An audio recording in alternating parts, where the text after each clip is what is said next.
When he was about to leave, someone calls out to him from behind. It's the team leader of the development team and his ex-girlfriend. They had been together for 7 years. They were happy during that time. He was naturally lazy and she was a born workaholic. And for some reason, even though everything seemed fine, she suddenly dumped him. 6 months after the breakup, she already had someone new by her side. He asks how her new relationship is going, and she tells him it's going well. It doesn't feel good hearing that from her, but regardless, he wishes her well. She tells him to stop being petty and continue working. While looking at the screen, he asks if the character he was fixing was actually a boss, since he was killed so easily. She tells him that as more scenarios pass, the character grows stronger. The difficulty depends on the player's choices. Then she asks if he knew the character was modeled after him. He looks at her confused. She giggles and asks if he didn't notice the similarities between them. She adds that it was the reason she killed the character as soon as she met him in-game. She even mentions that his personality was similar to that character's. While they're talking, he notices something outside. He asks if her new boyfriend isn't out there waiting for her. He tells her not to keep him waiting and to go to him.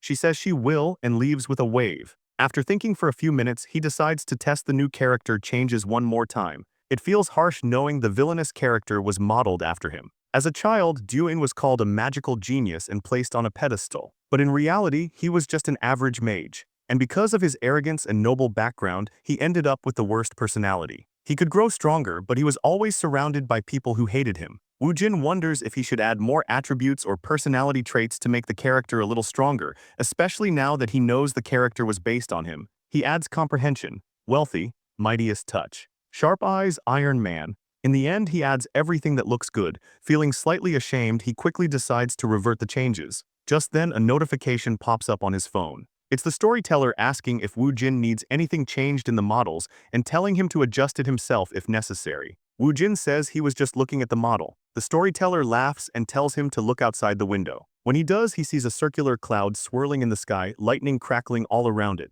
A bolt of lightning strikes. His mind goes blank. When he regains consciousness, he wonders where he is. He hears a man warning someone about Decalane, saying that Decalane is no tame man. Even if he seems hesitant, he always has something else up his sleeve. Decalane is only downplaying his own talents. He is a vile villain, the man says. Then he hears a woman shouting Decalane's name. When he opens his eyes, the girl beside him asks if he plans to stay cooped up in his room forever just because of some woman. She demands to know if he's trying to bring shame to the entire family. She throws the papers she's carrying onto the ground and tells him to get off his ass if he doesn't want to be fired. After that strange sky appeared outside his window, he woke up in this body, in this strange place. And it has already been a week since then. He is inside the world he once developed. The scenery feels familiar, and he is the worst character in the game, the one who cannot escape death no matter what, the man fated to die, the villain Dulane. He gathers the papers his half-sister threw on the floor, their research documents. The woman who threw them is Uriel. They don't have a good relationship, and the woman his sister mentioned earlier was probably Julie. He assumes Decalane had some kind of issue with his fiancée, Julia. His sister told him to get up if he didn't want to be fired from this prestigious professor position. So he decides to go to the lecture, even though he has never given one before. He gets out of bed and heads to the bathroom to prepare. That's when he realizes he possesses all the attributes he gave Duin before possessing him. His bathroom looks more like a luxurious swimming pool. Although the environment and clothing feel foreign, he uses them naturally, as if he has lived as Decalane his entire life. Normally, he would feel uncomfortable wearing anything other than office attire. But here, he feels elegant, comfortable. It's as if his body is telling him this is his body now. The formalities that once felt rigid as Woojin now feel natural. He is a noble. He feels like a superior member of the nobility. But Woojin is just a regular man, objectively tall and handsome. And to quote his ex-girlfriend, a pathetic, lazy bastard, he tells himself he won't lose his identity to this power trip. He walks toward the car, a driver already waiting for him. He has never been inside such a luxurious car before. The thought of how expensive it must be brings back memories that irritate him.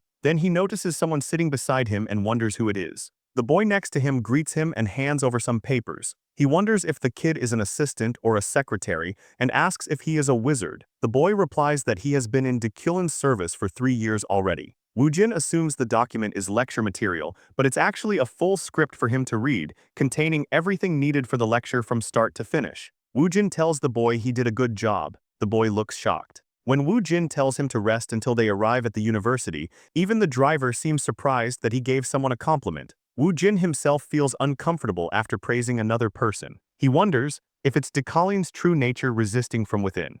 They reach the university, an eye-catching building with marvelous architecture. He remembers the letter stating that he had to go to Roto Hall. The students are murmuring about how fortunate they are to finally attend his lecture. They say they heard he was a master of spell interpretation, apparently a child prodigy. He gets everyone's attention and introduces himself before starting the lecture. Some of the girls already fall for him, whispering about how handsome, smart, and cool he is. One student wonders how that is cool. She declares him the enemy of her father. 3 years ago, her father ended his life. He had devoted himself to researching spell interpretation, but after someone extorted his thesis from him, the shock drove him into despair and he chose death. The person who stole that thesis was Decluin. However, she could do nothing since she lost everything after her father passed away. Though she was born a noble, she lost everything of value, including her family home and their territory. She became an orphan with nowhere to go. Back then, she pledged to take revenge on the man responsible. After that, she worked relentlessly to enter the Royal University where Decluin was a professor. Even if the other students don't know, she does.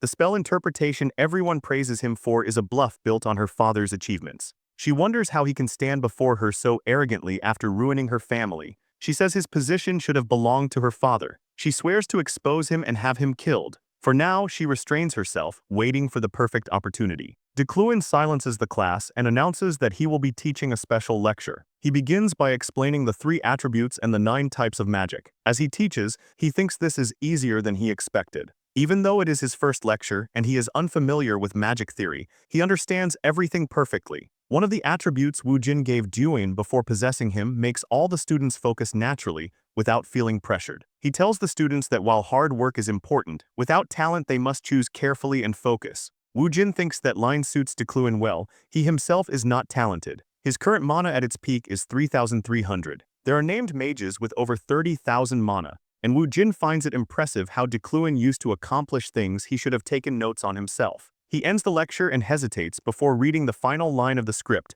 since the original Decluin would never have said it. But he says it anyway. He asks if anyone has questions. No one raises a hand. Wu Jin feels relieved. Then someone calls his name. She says a mysterious spell was discovered in the dormitories the previous night. People assume it to be the work of a devil. She asks Decluin to interpret it, since he is the so-called genius interpreter. Decluin stops her and asks if she is truly from this university. She is confused by the question. He explains that it should be second nature to introduce oneself and state one's affiliation before asking a question. He says he will not answer someone who ignores basic etiquette. In truth, he refuses because using his comprehension skill would consume an enormous amount of mana. The other students laugh at her, assuming she only wanted attention. As he is about to leave, she stops him again. She says the magic tower is refusing to analyze the mysterious spell and that she is the only one who can bring it forward. Without waiting for permission, she draws the spell and asks him to interpret it. He nearly exhausts all his mana. She says several debutantes in the dorms have been analyzing it with no progress and asks if he can at least give a hint.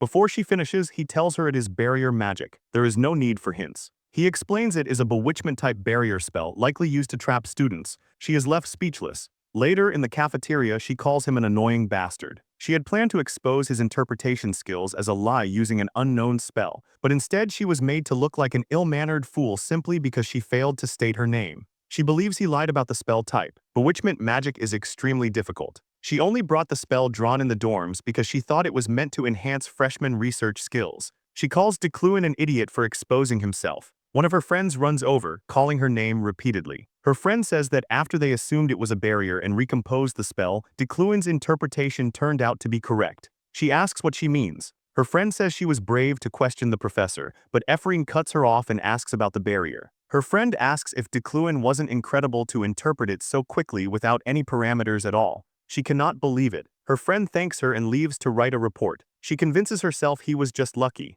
She feels irritated for improving Decluin's reputation for nothing. She pulls out a paper outlining Decluin's course teachings. As the saying goes, know your enemy and you'll win all your battles. She says she will not waver, even if she has to see his annoying face every day from now on. She promises to expose him no matter what. While walking back, Wu Jin thinks the situation could have ended badly. The moment he looked at the spell, his skill activated automatically. Just glancing at it drained nearly all his mana. He still could not fully understand it. Even if he had twice his current mana, it would not have been enough. Still, he is relieved nothing went wrong. He is pulled from his thoughts by someone standing in front of him. She asks if he has been well. It is Decluin's fiancée, someone destined to reach the pinnacle of knighthood. He tells her he has been fine. She asks how he can be fine after breaking the promise they made a week ago. Woo Jin has no memory of any promise. He says he does not recall it and tries to walk past her. She steps into his path and asks if he is running away again just like before. Realizing he cannot avoid her, he says he had a fever that caused him to forget certain things and asks if she could remind him of the promise.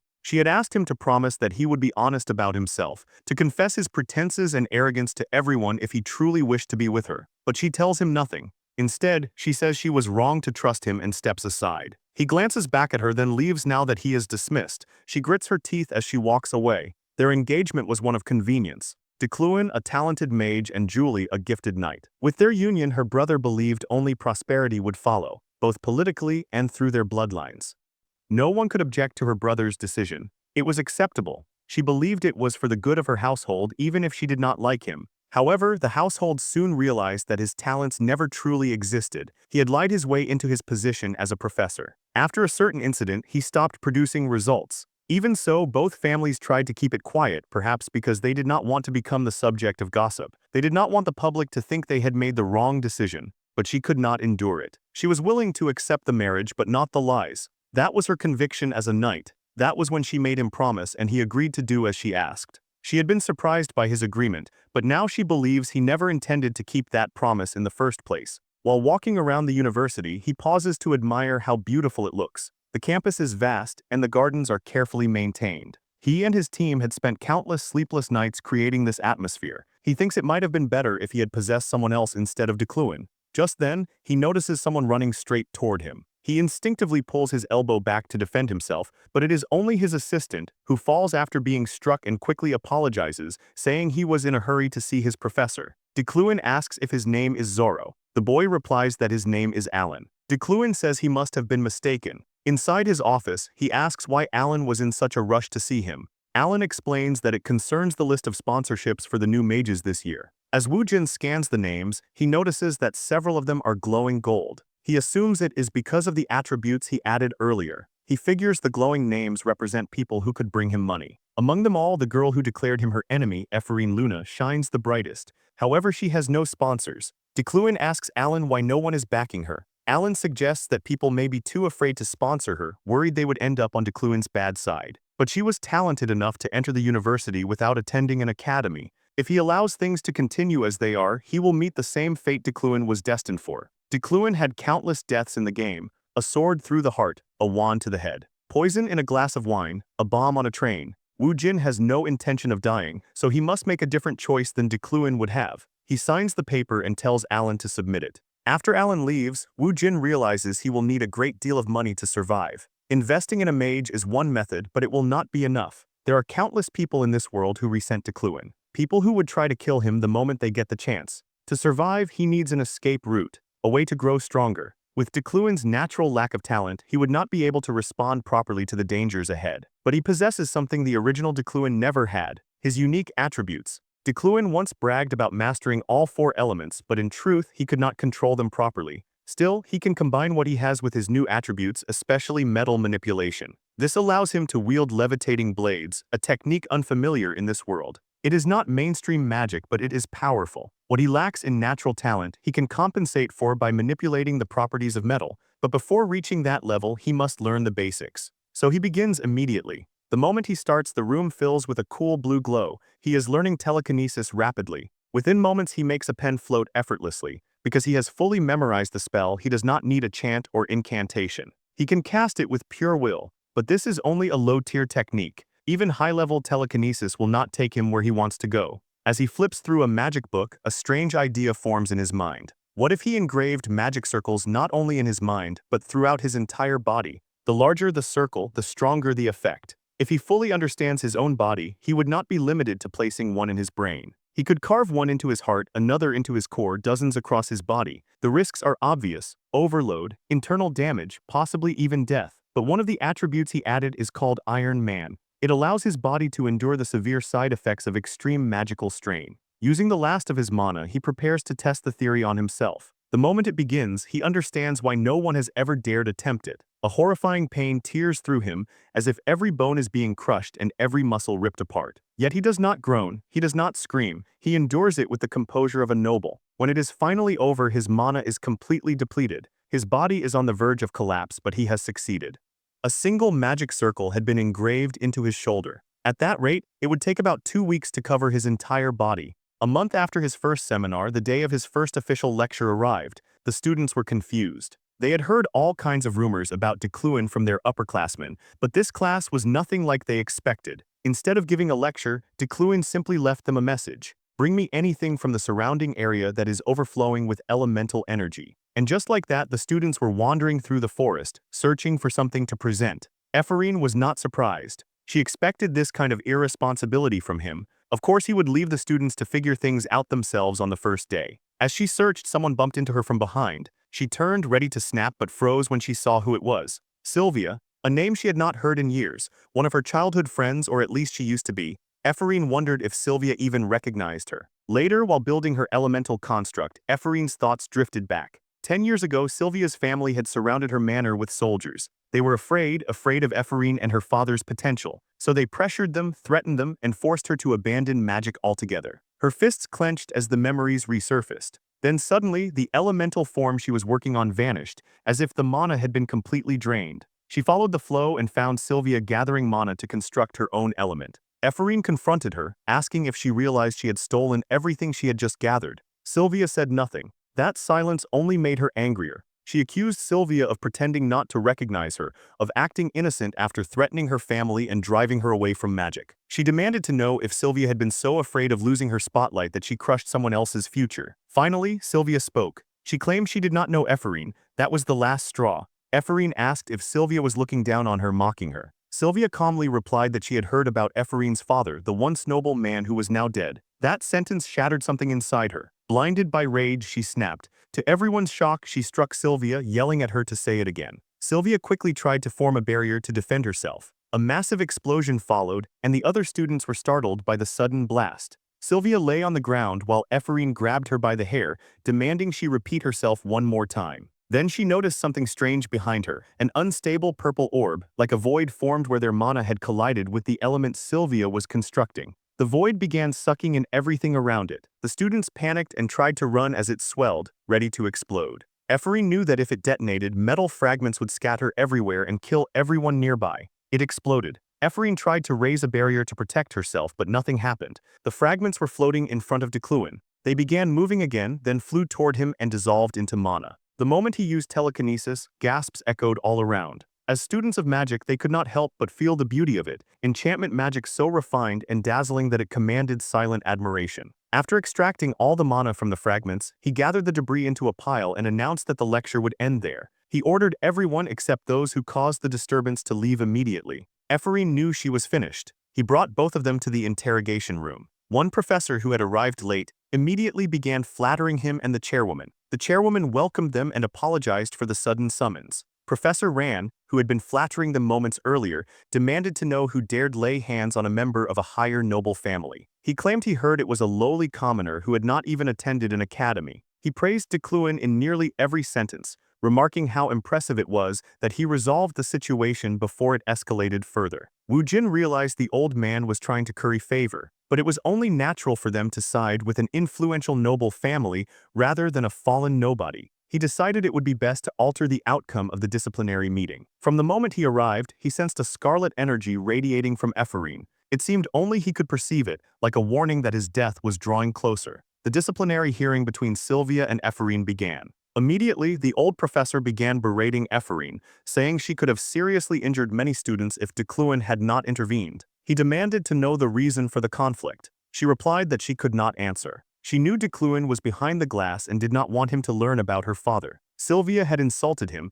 and she could not allow her enemy to know how deeply that hurt. The old professor asked if she was joking, suggesting it was some kind of inferiority complex. He said she should have remembered the difference in status between herself and Sylvia. Then he asked Sylvia to speak. Sylvia calmly explained that she had accidentally destroyed Ephraim's work, which led to an argument. After hearing her explanation, the professors began siding with her. Some even suggested expelling Ephraim because of her violent behavior. As the harsh words piled on, Ephraim felt a chill spread through her. All the scolding, all the accusations, and no one to defend her. She blamed everything on Decluin. The chairwoman finally stated that the general opinion seemed to be settled. She turned to Decluin and asked for his thoughts before they reached a final decision.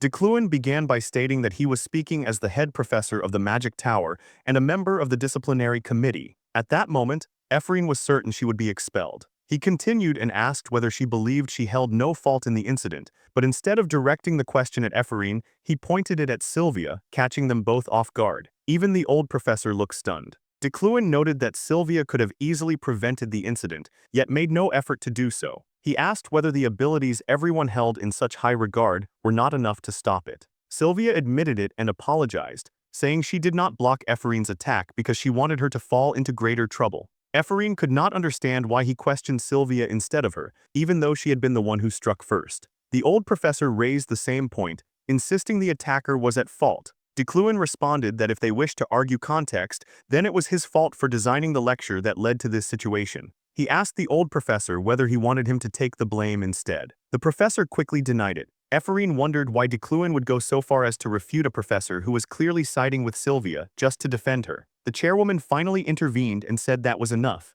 Children are bound to clash as they grow, she remarked. Since they were both freshmen, it would be best to let the matter go this once. Ephraim clenched her fist. The Decluin she knew would never have acted this way. The moment he began speaking earlier, she had already prepared herself for expulsion. The old professor resumed flattering Decluin, praising how extraordinarily he had analyzed the events for the sake of the students. Just then, Ephraim called out to him and said she had a question. She asked whether he remembered the surname Luna, whether he remembered her father, and whether he knew that her father had suffered his entire life under Decluin before taking his own life. Decluin had expected her to question him. Ephraim could not stop herself from asking if he remembered her father and the way he died. But if he did remember, would he overturn the verdict just to protect himself? And if he did not remember at all, would that not be even worse? Decluin replied that there was no need to ask. He told her not to waste her potential on the past. She confirmed it in her heart. Decluin did remember her father. He had protected her out of some sense of responsibility, but was it pity? She could not tell.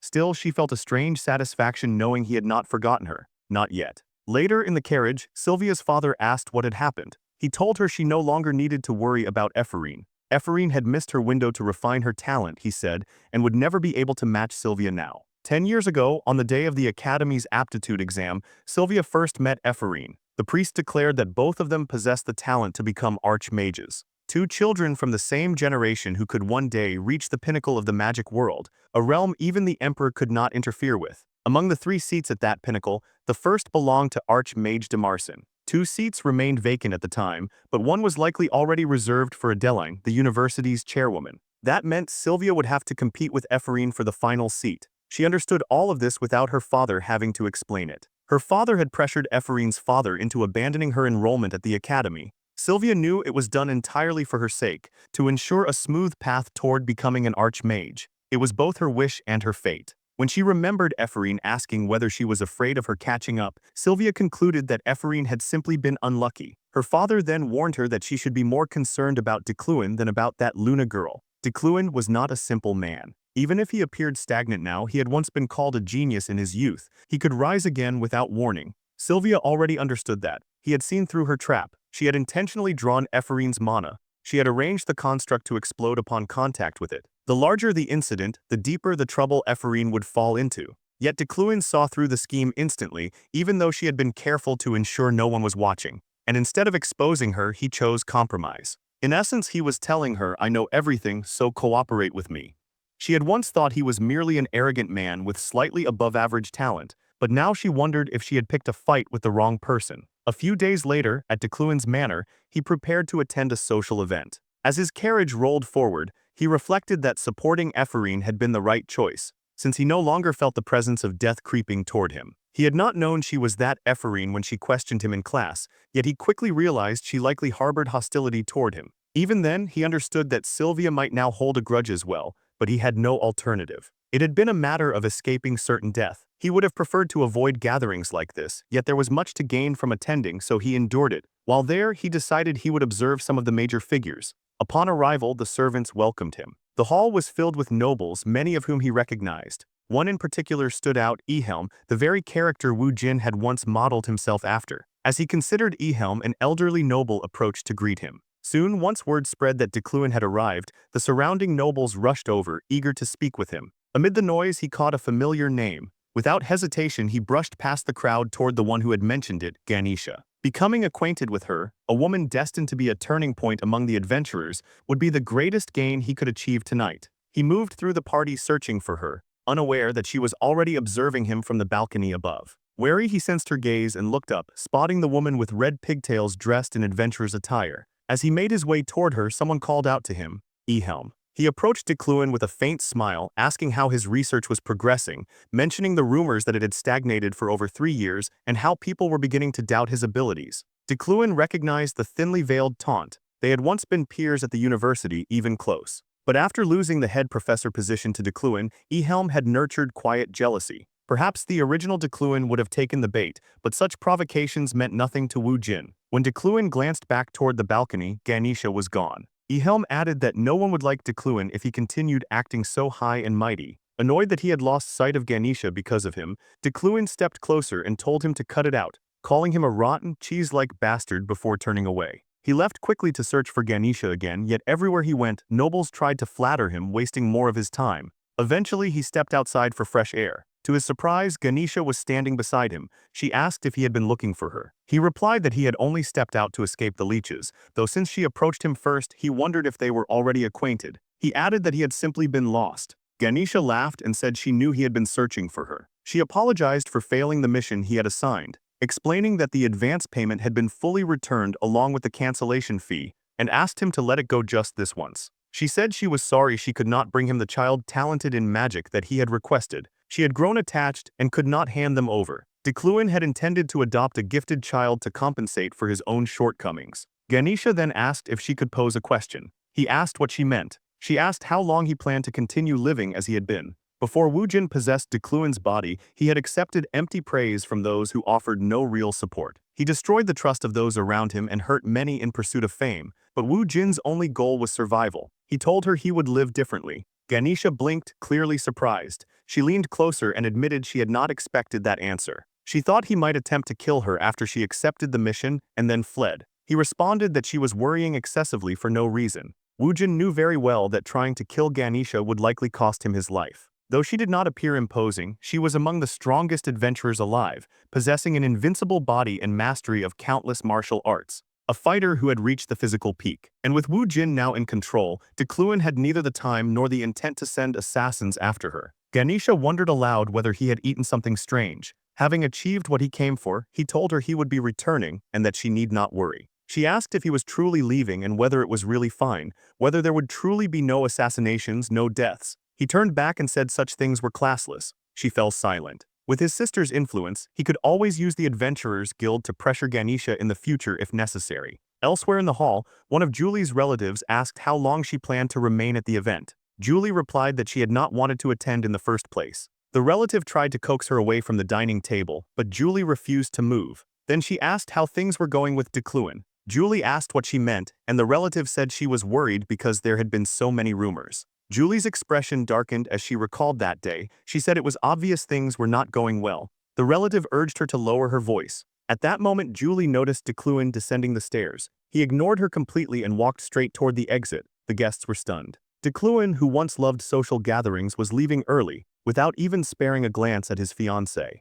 Rumors soon began spreading that his early departure was due to discord with Julie. Of course, Wu Jin had no way of knowing any of that. A week passed after the event, and during that time, aside from his daily magic training, he began working out as well. The reason was simple: he had nearly died attempting something reckless. A few days earlier, he had tried to construct another magic circle. Had he been an ordinary person, he would have died without question. He survived only because of the Iron Man attribute. After meeting Ganesha, his desire for greater strength intensified, so he engraved fire control on top of his existing engravement to further enhance his metal manipulation. This method drastically reduced the time required to learn magic, but in exchange, it was extremely dangerous. After experiencing the strain on his body firsthand, he resolved to strengthen himself physically and even created a strict morning routine. Once training was done, he headed to work. At his office, Alan presented him with an official notice from the Magic Tower. An audit hearing had been scheduled in 6 months to review his research advancements, and he was instructed to prepare all relevant documents before then.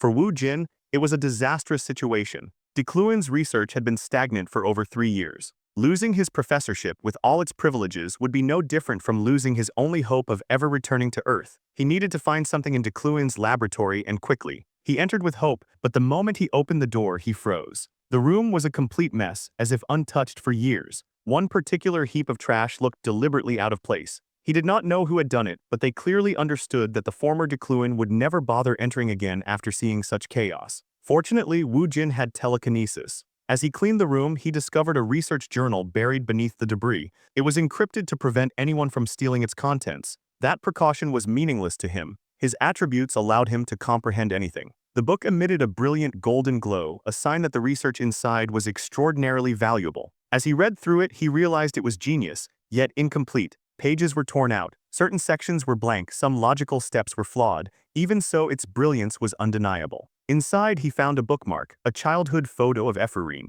It appeared her father had tried to hide this research from Decluan. The resentment of the Luna family toward him was unmistakable. Because of Decluan, Ephraim had endured a brutal life. He closed the journal and quietly declared that he would complete the research, and if he succeeded, he would add Luna's father as co-author. Of course, Decluan would remain the primary author. He needed that title to keep his professorship. Meanwhile, at a cafe, one of the girls suggested that all the commoners should stick together since there were only 30 of them in the university. She asked for Ephraim's opinion. Ephraim was caught off guard. She had once been a noble herself. But with no land or residence left, she was no different from a commoner now. The girl insisted that Ephraim should stand with them no matter what. Others chimed in, saying she should become the representative of all commoners, especially since she had also suffered because of Sylvia. One of the boys pointed out that forming a club would require approval from a supervising professor and doubted any professor would grant it to them. They began listing names. "What about Professor Rian?" one asked. "Impossible," someone replied. "He always fawns over nobles." Professor Carmel would turn away the moment she saw commoners, and Decluan would never help them, another added. Ephraim, meanwhile, was quietly hoping no one would eat the last slice of cake so she could have it later. Suddenly, her friend jumped up and suggested she try asking Decluan before Ephraim even had a chance to refuse. Others agreed, saying he seemed more impartial than the rest. He looked down on both nobles and commoners equally without discrimination. The girl added that Ephraim had avoided expulsion thanks to him, and perhaps she had caught his interest. Ephraim quickly denied it, insisting it was nothing like that and that he was not some admirable person. She did not want to be involved in this at all. She tried to slip away, but when her friend grabbed her arm, she suddenly noticed someone standing behind her. Decluan, in a cold voice, he told them to move aside. She froze in surprise. Julia instantly teleported behind the door and whispered good luck to Ephraim. Ephraim muttered that Julia was a coward. Decluan walked past her, but she hurriedly stepped forward, blocking him. With a deep bow, she presented the document and asked him to sign it so they could establish the club. She promised they would not trouble him, explaining that none of the other professors were willing to approve a club for commoners. Decluan took the document, signed it without hesitation, and told her to submit the club details to his office later. Then he handed it back. She stared at the signature in disbelief. Julia burst out from hiding, cheering, and hugging Ephraim, declaring she had always known she could do it. Later, during class, Ephraim wondered whether Decluan had helped her out of guilt or pity. After all, he had driven her father to his death. Whatever kindness he showed now felt hollow. If he truly regretted what he had done, she thought, then he should reveal the truth and repent properly. Julia noticed Ephraim trembling and asked if she was all right, telling her not to pay attention to people who had nothing better to do than gossip. Ephraim was confused until she followed Julia's gaze. Sylvia and a group of noble girls were whispering, calling her disgusting. In that moment, Ephraim understood. She had made herself the common enemy of the nobles. Even so, she said it was fine and told Julia to focus on the lecture. She remembered hearing that Decluan's classes were supposed to be different. He did not disappoint. From seemingly nowhere, he produced a book and announced that today's topic would be flowing fire. His previous lectures had been arrogant displays of power, but this time, it was different. Beautiful demonstrations, creative explanations, an elite level of understanding woven into every word. The entire class was stunned. Even Sylvia, who had long since lost the joy of learning because of her natural talent, found herself captivated. Decluan combined parameters typically used in water magic with fire magic, demonstrating how flowing fire functioned. It left the classroom in awe. Sylvia could hardly believe it. She had not expected such depth. Most mages relied on intuition when casting spells. Magical theory was like a mold, follow it too strictly and everyone would produce the same result. That was the paradox. To become elite, you needed intuition, but intuition could not be fully explained. For someone branded a fraudulent genius to teach such a complex, theory-heavy lesson was almost unthinkable. After class, students admitted the rumors had been wrong. His lectures were nothing like they expected. Even Sylvia had to admit she had never been so focused before. But when Ephraim returned to her room, her mood darkened at the sight of graffiti scrawled across her door. Then she noticed a letter slipped underneath it. It was a sponsorship certificate. She assumed it was a prank. Who would sponsor someone hated by both Sylvia's family and Decluin? Still, she thought she could report the fake document and perhaps receive a reward. When she visited the administration office, however, she was told the sponsorship was real. She froze in disbelief. Overcome with excitement, she slapped and pinched herself to make sure she was not dreaming. Then she quickly looked around to see if anyone had noticed her reaction. When she saw the amount, 100,000 elni, panic set in.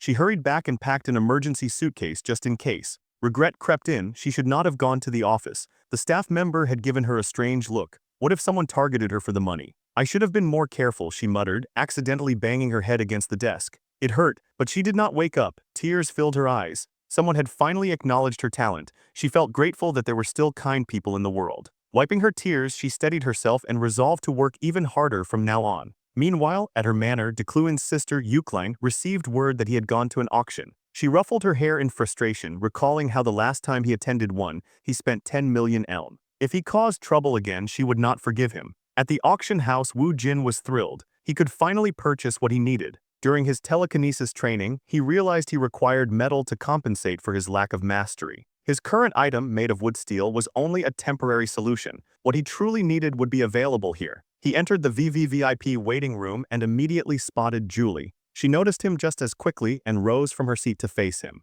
With a cold expression, she said she hoped he had been well. Wu Jin was not particularly pleased to see her. She mentioned hearing that he had sent 2 young mages to the disciplinary committee. He replied that it was old news and asked if she intended to blame that on him as well. After a brief pause, she said they had been newly debuted mages and asked whether he meant to crush the dreams of rookies with despair. She warned him that his sins would return to haunt him one day and urged him to change. This, she said, was the last advice she would ever offer him. Wu Jin realized Julie intended to sever her relationship with Decluin completely. That suited him fine. No matter how beautiful she was, he had no intention of marrying someone so unstable. Around her were too many variables, too many paths that led to his death. He might even die on the wedding day. He simply nodded. She turned and walked away. Then he remembered Julie was not the type to attend auctions. He asked if she had come all this way just to say that. She spun back around, stunned, and immediately snapped at him, accusing him of being full of himself. There was no way she would come for his sake. She insisted she had business of her own and would never attend because of Decluin.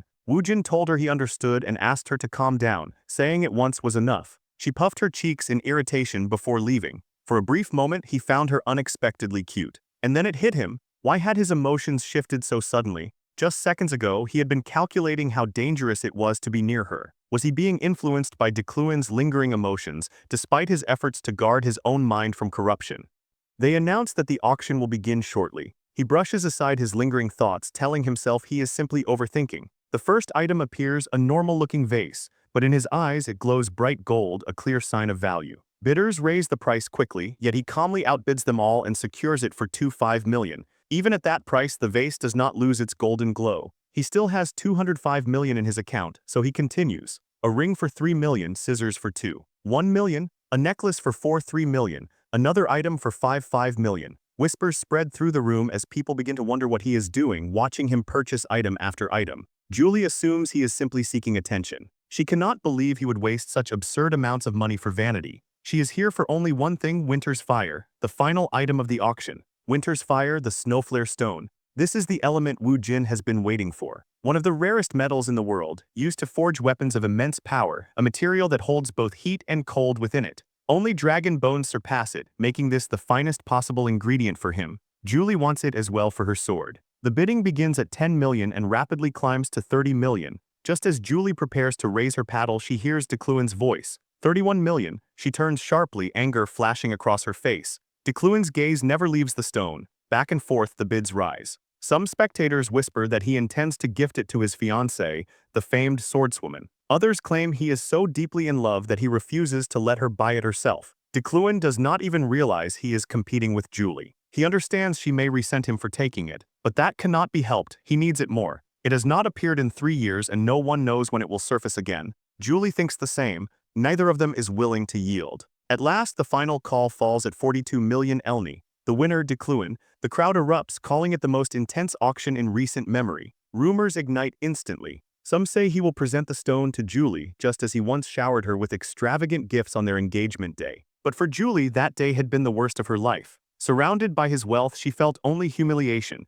She had wanted a promise fulfilled, not jewels and treasures. That was the day she walked away and ended the engagement. Yet the rumors did not stop. People claimed she had fallen for Decluin, or that she begged for a knight captain's position within his sister's order. She suspects Decluin himself spread those lies to draw her back. No matter what, she could never love a man like him. Decluin approaches her and asks quietly if she had wanted the snowflare stone as well. She assumes he is mocking her again. Instead, he apologizes for taking it. Then, without another word, he turns and leaves. Julie stands frozen. The Decluin she knew would never have apologized. After the auction, her sister Josephine calls her to the carriage. Back at Yahello Manor, Woo Jin senses Julie's anger clearly. Yet strangely, he does not feel that familiar shadow of death looming over him. He wonders just how far Decluin must have pushed her in the original story to drive her to murder. When he returns to the manor, the atmosphere is heavy. He asks what is wrong. Someone informs him that his sister Yahello has returned. She stands waiting in the corridor and confronts him immediately. The funds he spent at the auction, she says, were meant to pay for the mines.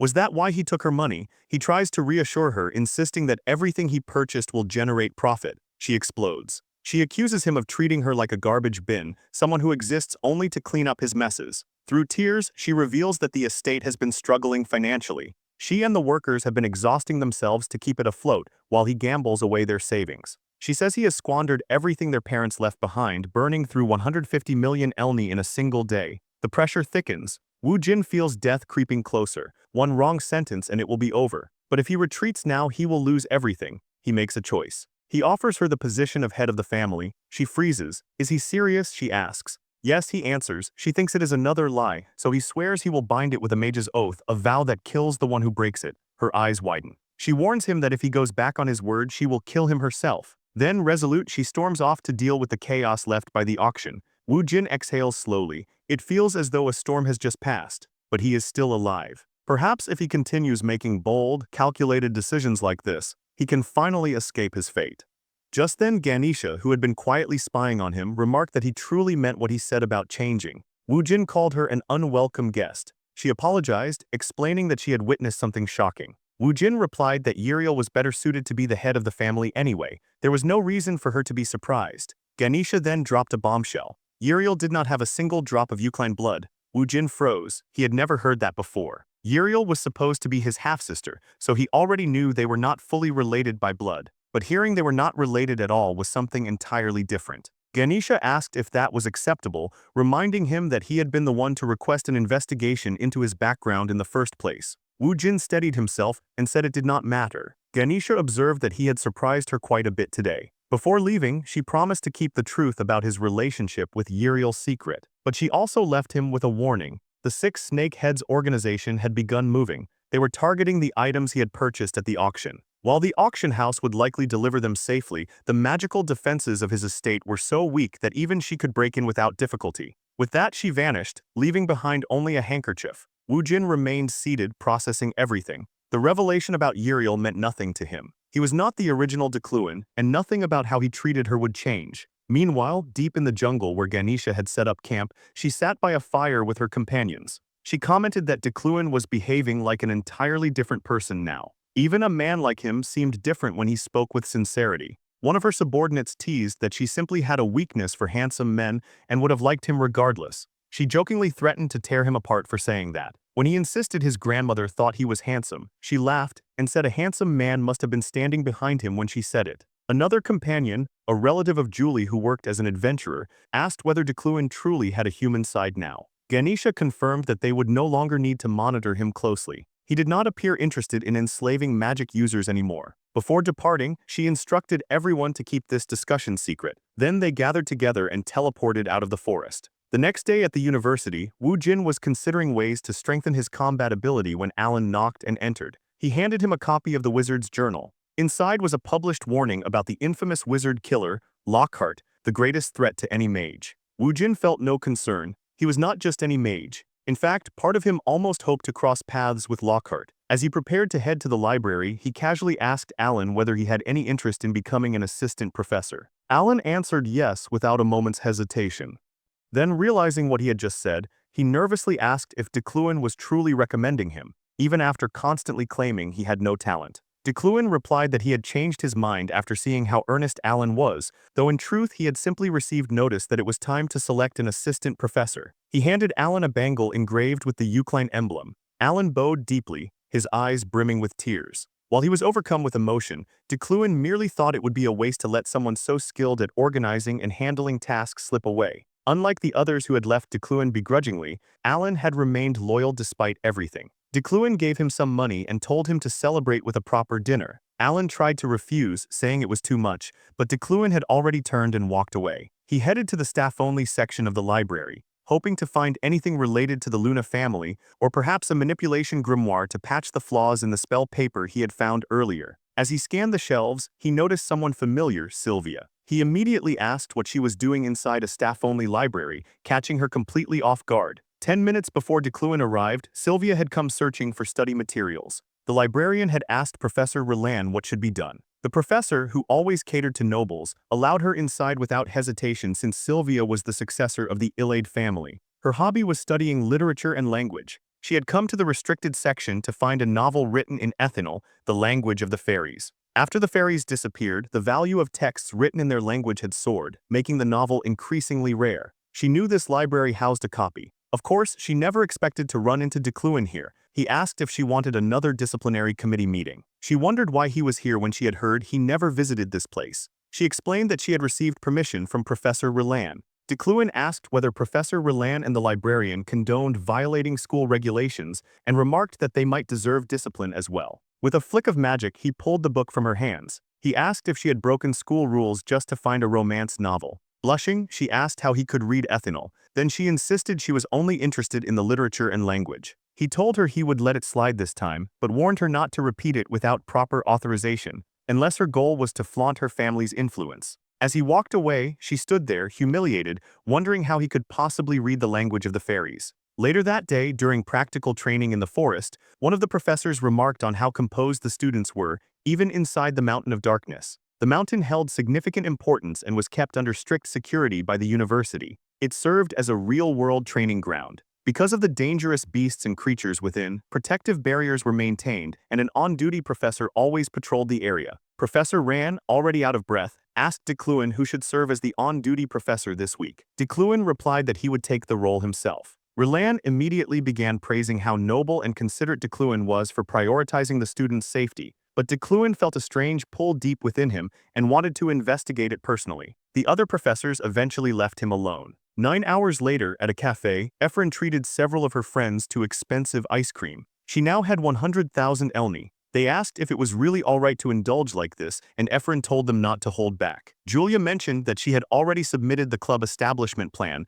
and told everyone to consider this their first official gathering. One of the boys worried that others might hesitate to join, since not many students seemed to be signing up. Julia assured them there was nothing to worry about as long as they managed the club well. They began discussing the training session at the Mountain of Darkness. Efren mentioned that 50 students had volunteered, even though accidents occurred there so frequently. Just then, they felt an ominous presence. They rushed outside to investigate. Seeing nothing near the building, they ran toward the mountain, where faint cries for help echoed through the air. Julia tried to stop them, saying something felt wrong, but Efren ignored her and ran straight into a teleportation trap. In an instant, she was transported deep into the forest. She heard someone begging for help nearby and called out that she was coming. Ahead of her stood a wounded woman. Right before her eyes, the woman was struck again and screamed in agony. Efren spun around, realizing the attack had come from behind her. To her shock, it was Decluin. She demanded to know why he would attack a helpless civilian. Decluin asked her to open her eyes and tell him which part of that demon looked like a helpless woman.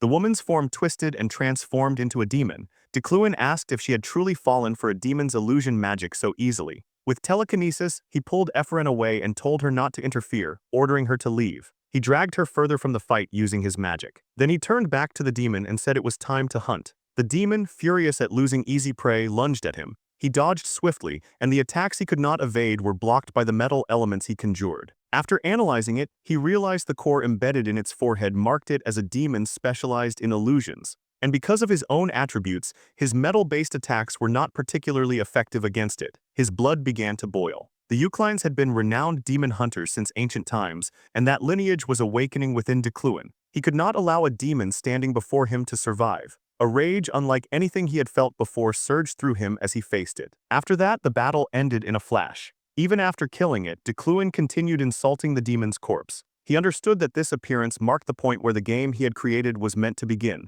2 days later in the infirmary, Veyron suddenly jolted awake. She asked the nurse what had happened in the woods. The nurse explained that a demon had appeared in the mountain of darkness, that Veyron had been bewitched by its magic and lost consciousness. She was later found and brought to the clinic. The mountain had since been closed and investigations were ongoing. The nurse added that Decluin was the one who had saved her. Veyron did not look pleased to hear that. She also learned that she had been asleep for 36 hours.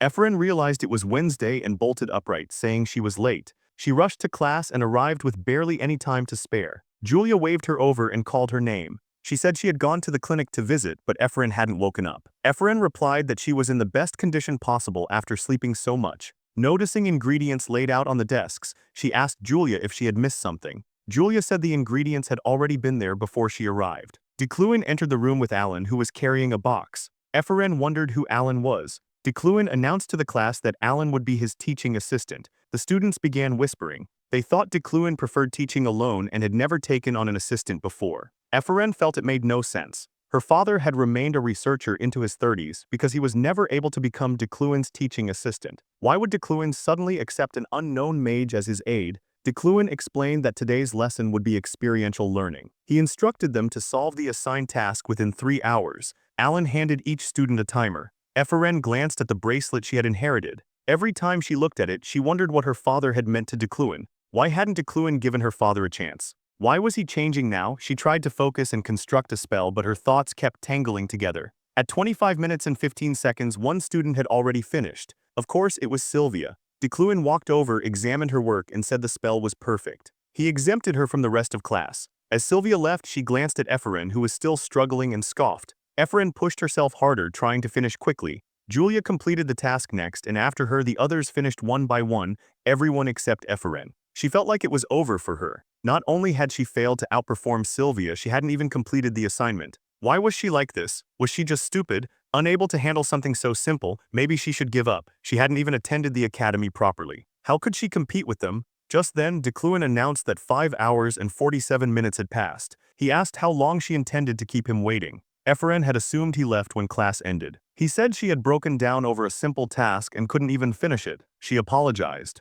He told her that even if people mocked her, even if someone stood ahead of her, even if the person she resented was right in front of her, she had to remain cold and logical at all times. With that, he said she would never reach his level with such a weak mindset. He added that he was disappointed in her. He had expected more. After saying that, he left the room. She stood there in silence for a long moment, then slowly sat back down at her desk. Clenching her fist, she whispered that she could do this. Even if he was disappointed, she would finish. And she continued working. Decluin remained outside, waiting for her to complete the task. He knew he had spent over 6 hours on Veyron, but it was a necessary investment. She needed to grow faster for what was coming. The demon's appearance had confirmed it. The main quest would begin soon. When it did, those aligned with good would become crucial. And if Veyron grew stronger than expected, she could become a game changer. Right now, she lacked mental resilience and a proper sensitivity to magic. But once she overcame those weaknesses, her growth would be overwhelming. There was always the possibility that her strength might one day threaten him. Still, it was a risk worth taking. Fate was nothing more than a religion for those who refused to put in effort. He believed in himself.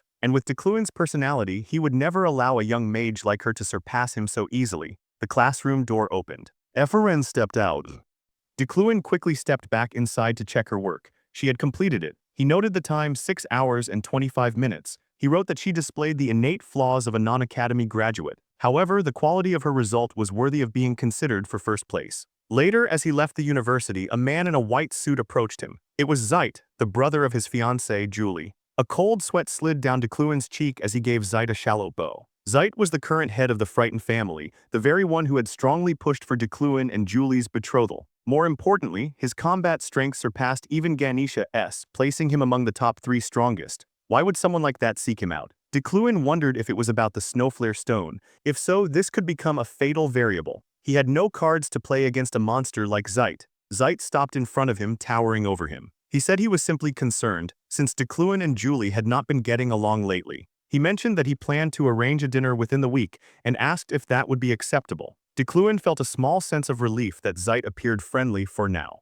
He agreed to attend, but before he could finish speaking, Zeit placed a heavy hand on his shoulder. He said he liked people who made quick decisions and promised to prepare a menu suited to Decluan's tastes. He added that he would personally take responsibility for the dinner. The way he said it felt less like hospitality and more like a warning not to miss it. Decluan had wanted to postpone, but he was never given the chance to refuse. Zeit was a man who valued his household above all else. If Decluan interfered with his plans, there was no telling what he would do. The next morning at the Frighten estate, a commotion broke out early. Julie refused to attend the dinner. She argued that the two of them despised each other, and she was already busy training with the knights to make up lost time before meeting Decluan. Zeit asked if she was sulking over a single snowflare stone being taken from her. She insisted she was not sulking. A knight of the frightened family stood nearby, silently watching the siblings argue. Zeit said that Decluan must have bought the stone to forge it into a weapon for her. After all, a mage would have no need for such an item. Julie shouted that if he truly presented her with a sword, she would immediately break off the engagement. Zeit's calm demeanor cracked. He told her to think carefully. Breaking the engagement would be foolish. There was no place for emotions in politics. He said he was certain there was no man she favored, then asked if she had taken a liking to someone. She firmly replied that there was no such person. He asked if it was because of Decluan's poor record. She said it had nothing to do with that. He demanded a valid reason. She remained silent. After waiting for an answer, he lost patience and turned to leave. He told her to be on time and settle any issues at the dinner. Once her brother was gone, Julie clenched her fist. She unsheathed her sword and began striking at empty air, her swings sharp and unfocused. The knight behind her spoke up, saying her blade felt turbulent. His name was Veyron. Julie apologized for revealing such an unsightly side of herself. Veyron said it was nothing, he understood. He admitted he had never once believed that an abominable man like Decluan was suitable for her. For her brother to force her into marrying such a man was simply too much. She stopped him. She told him it did not suit a knight to speak ill of others behind their backs. Looking at him, she smiled faintly and said he should not dirty his hands for her sake. Then she turned and left. Veyron, however, began plotting. He believed he had found the answer to her anguish and suffering, a way to prove his loyalty as her vassal, something only he could accomplish. He swore to make her happy. At the Burke Assembly of Elders, news of demon sightings in the Mountain of Darkness was brought forward. The Union insisted they had to act quickly now that demons had appeared. The elders decided to send letters to the 12 sorcerers. One of those letters was addressed to Decluan. Back at Decluan's manor, the items he had purchased at the auction were finally delivered. He chose to keep the ring and the necklace that aided mana recovery. The rest, following Ganesh's suggestion, he planned to secure in a vault. There was just one problem, the most important item. He could not move it even an inch with telekinesis. Was the mana within the stone resisting him? Then he recalled something he had read in the library. A flamed sword must be tamed. It was written in a book titled Communion. Did that mean forming an understanding with the item itself? He reached out and touched it. The moment his fingers made contact, pain twisted his expression and brilliant light flooded the room. He pulled his hand back immediately. To comprehend a mere 0.1% of it, he had expended 2,000 mana. At that rate, it would take at least a year. Was that truly the best use of his time? He set the thought aside. It was time to prepare for the dinner Zeit had arranged. But as he glanced at the calendar, another date caught his eye 3 days away. It had been marked before he possessed this body. The death anniversary, he murmured. He arrived at the upscale restaurant and was greeted by Zeit. Zeit thanked Decluan for coming and said Julie was already inside. He added that Julie looked stunning tonight. When Decluan saw her, he was momentarily taken aback. She looked breathtaking. No wonder the original Decluan had fallen for her. He had never known, since she always wore armor around him. Then an unfamiliar voice chimed in, saying they had put considerable effort into making Julie look that way. Zeit turned and asked why she was there. She replied that she had tagged along since she was the one who picked out Julie's dress. Decluan had been too focused on Julie to notice her at first. It was Josephine, Julie's sister. Though she acted as if she were merely accompanying her sibling to a marriage meeting, she was the one person Decluan needed to guard against above all others. A woman who would use any means to achieve her goals. A sociopath. The hidden mastermind behind an underground intelligence network operating in the shadows. Her strength was comparable to Zeit's. The only person Josephine truly cherished was Julie, and anyone who wronged Julie would face her wrath. He did not know why she had not killed him yet, but he could feel it. From the moment she noticed him, she had been radiating killing intent. If even he could sense a sociopath's murderous aura, then this death variable was dangerously real. If he wanted to leave this dinner alive, he had to prove that Decluan was serious about Julie. Zeit suggested they discuss business before the meal arrived. He asked when Decluan planned to hold the wedding ceremony, since it had already been over 3 years since the engagement. Julie tried to interrupt, but Zeit cut her off, saying the adults were speaking. Decluan hesitated. Zeit urged him to speak his mind. Decluin glanced briefly at Josephine, then answered that he would leave the relationship entirely in Julie's hands. He said he was prepared to dissolve the engagement if she did not wish to marry him. Julie's expression only darkened. Zeit asked how he could speak so lightly of dissolving the engagement. Was it because they had grown distant lately? He reminded Decluin that the family elders would never approve. Julie raised her voice again and demanded to speak privately with Decluin. Zeit looked at him for a moment, then left the room with Josephine. As she stepped out, Josephine smiled faintly and said she hoped the two of them would have a pleasant conversation. The door closed. Julie broke the silence first. She asked what Decluin was plotting this time. With a cold gaze, she demanded to know what he wanted now. Outside, Josephine could clearly hear every word of their conversation. After sending her brother and sister outside, Julie turned back to him and asked what Decluin wanted. Decluin's true concern, however, was Josephine. He knew she was listening from behind the door. He was certain the entire room had been covered with listening devices. Even though she had laughed lightly on her way out, there was no way she would simply leave. But Josephine did not know that he was aware of her surveillance, and that gave him an opportunity. If he could make her believe that Decluin truly loved her precious little sister, he might just avoid death. So he began to move carefully. He told Julie he had been sincere. She did not believe him. He said he could not dissolve the engagement as easily as she thought. Things between their families had gone too far. Julie asked what dirty method he was planning to use this time to torment her. She reminded him that he had used his connections to force the engagement in the first place. She brought up how he had promised compensation to her family's elders. He tried to reason with her, but she snapped. Every time she picked up a sword, her elders warned that fighting was dangerous. Because of him, she had been forced to give up pursuing the imperial order. His brazen suggestion that she take the mantle of captain of the knights, order under the Eucline family, had spread countless rumors about her. After all that, she said, she would never trust him again. Decluin remained silent. Wu Jin understood. Everything the original Decluin had done before he possessed this body was unforgivable. No wonder she hated him so deeply. He promised he would not repeat those mistakes. She immediately said she would not fall for it. He told her he knew he had been holding her back. He was aware of his wrongdoings. Julie looked genuinely surprised. Decluin continued, saying he was not the only one at fault. Her brother and elder sister had gone too far as well. She tried to defend them, but he cut in gently. If that were not true, they would not oppose dissolving the engagement so fiercely. Was it really just about family reputation? He made sure Josephine could hear every word. He told Julie he knew she would have to leave her family one day to pursue her dream of becoming a defender. Her overprotective siblings would never want that. He admitted that he was not a man of honesty or loyalty. She frowned and asked what he meant. He clarified that he was the opposite of everything she valued. He was not suitable for her, but there was one thing he could offer. They could continue the engagement in name only. He would never marry her. She could use his name as a shield for as long as she needed, until her dream became reality. She asked what motive he had for doing all this. He said he expected nothing in return. But if he were to hope for anything, it would be that she show him her smile at least once a month. That was all he wanted. Julie went from speechless to visibly flustered in seconds. Even Josephine outside the door was taken aback. Wu Jin thought the words were absurd, but absurdity was a small price compared to staying alive a little longer. Julie began muttering under her breath, her cheeks faintly flushed. In his eyes, she looked unexpectedly adorable. He could not help but realize that the love the original Decluin held for her was beginning to overlap with his own feelings. Julie cleared her throat and declared she would never fall for his schemes. Decluin let out a soft laugh. She panicked even more at the sound. Outside, Josephine narrowed her eyes, wondering if Decluin's feelings were genuine. For now, she decided not to make a move. 3 days later, it was the date marked on the calendar, the death anniversary. Decluin went to the cemetery. A strange heaviness settled in his chest, stirred by the atmosphere alone. His heart had belonged to this place long before he possessed Decluin's body. These were not Decluin's memories. They were Wu Jin's. Years ago, his girlfriend had suddenly told him she wanted to add an Easter egg to the game they were developing. She said she wanted to expand Decluin's background since he was only a minor boss. Wu Jin had argued that it would only increase their workload. They were already pulling all-night shifts, but she insisted it mattered. If they were making a game, they had to pour their hearts into it. In the end, he gave up trying to convince her. It was clear she had already made up her mind. She assured him it was a good idea, it would not be pointless. Then she revealed it. Decluin would have a deceased fiancé. He remembered how brightly she had laughed while explaining it. Now standing before the tombstone, he wondered whether to call it brilliant as she once had or cruel as it now felt. Her name was engraved on the stone. Below it, a message thanking him. Why had she done this? Why had she modeled Decluin after him? Why had she named the bereaved fiancé after herself? And why thank him?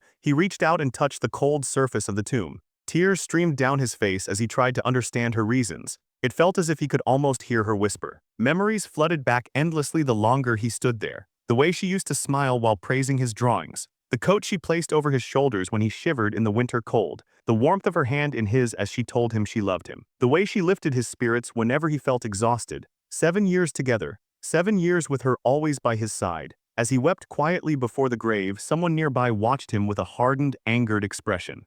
He called Decluin a filthy mage. After a moment, Decluin steadied himself and walked toward his car. Then he noticed a familiar face. Lockhart, the mage killer he had seen in the newspaper. Lockhart smirked and said he hadn't expected Decluin to know his name. He asked how an arrogant, conceited mage like him dared to say it so casually. Lockhart was a villain designed for those who chose the mage class. His greatest weapon was his ability to nullify all magic, which made him a natural enemy of mages. He charged forward. Decluin immediately began testing his limits. He cast a spell, it was nullified just as expected. He shifted to physical-type magic, that too was erased. Lockhart laughed, calling him a foolish mage who understood nothing. He slashed with his dagger. Decluin dodged once, then again, then again. Most mages would panic the moment their magic failed. Decluin did not. When Lockhart leapt at him, he was met with a brutal punch straight to the face. Lockhart crashed onto the ground. Decluin said calmly that it meant nothing if he could not use magic. Lockhart cursed as Decluin stepped forward and pressed his foot against his face. A few days earlier, Decluin had inscribed another magic circle onto his body. It had refined his mana quality and sharpened his control. He had continued his training routine afterward. When he attempted pull-ups, the metal bar had bent under his grip, leaving deep dents behind.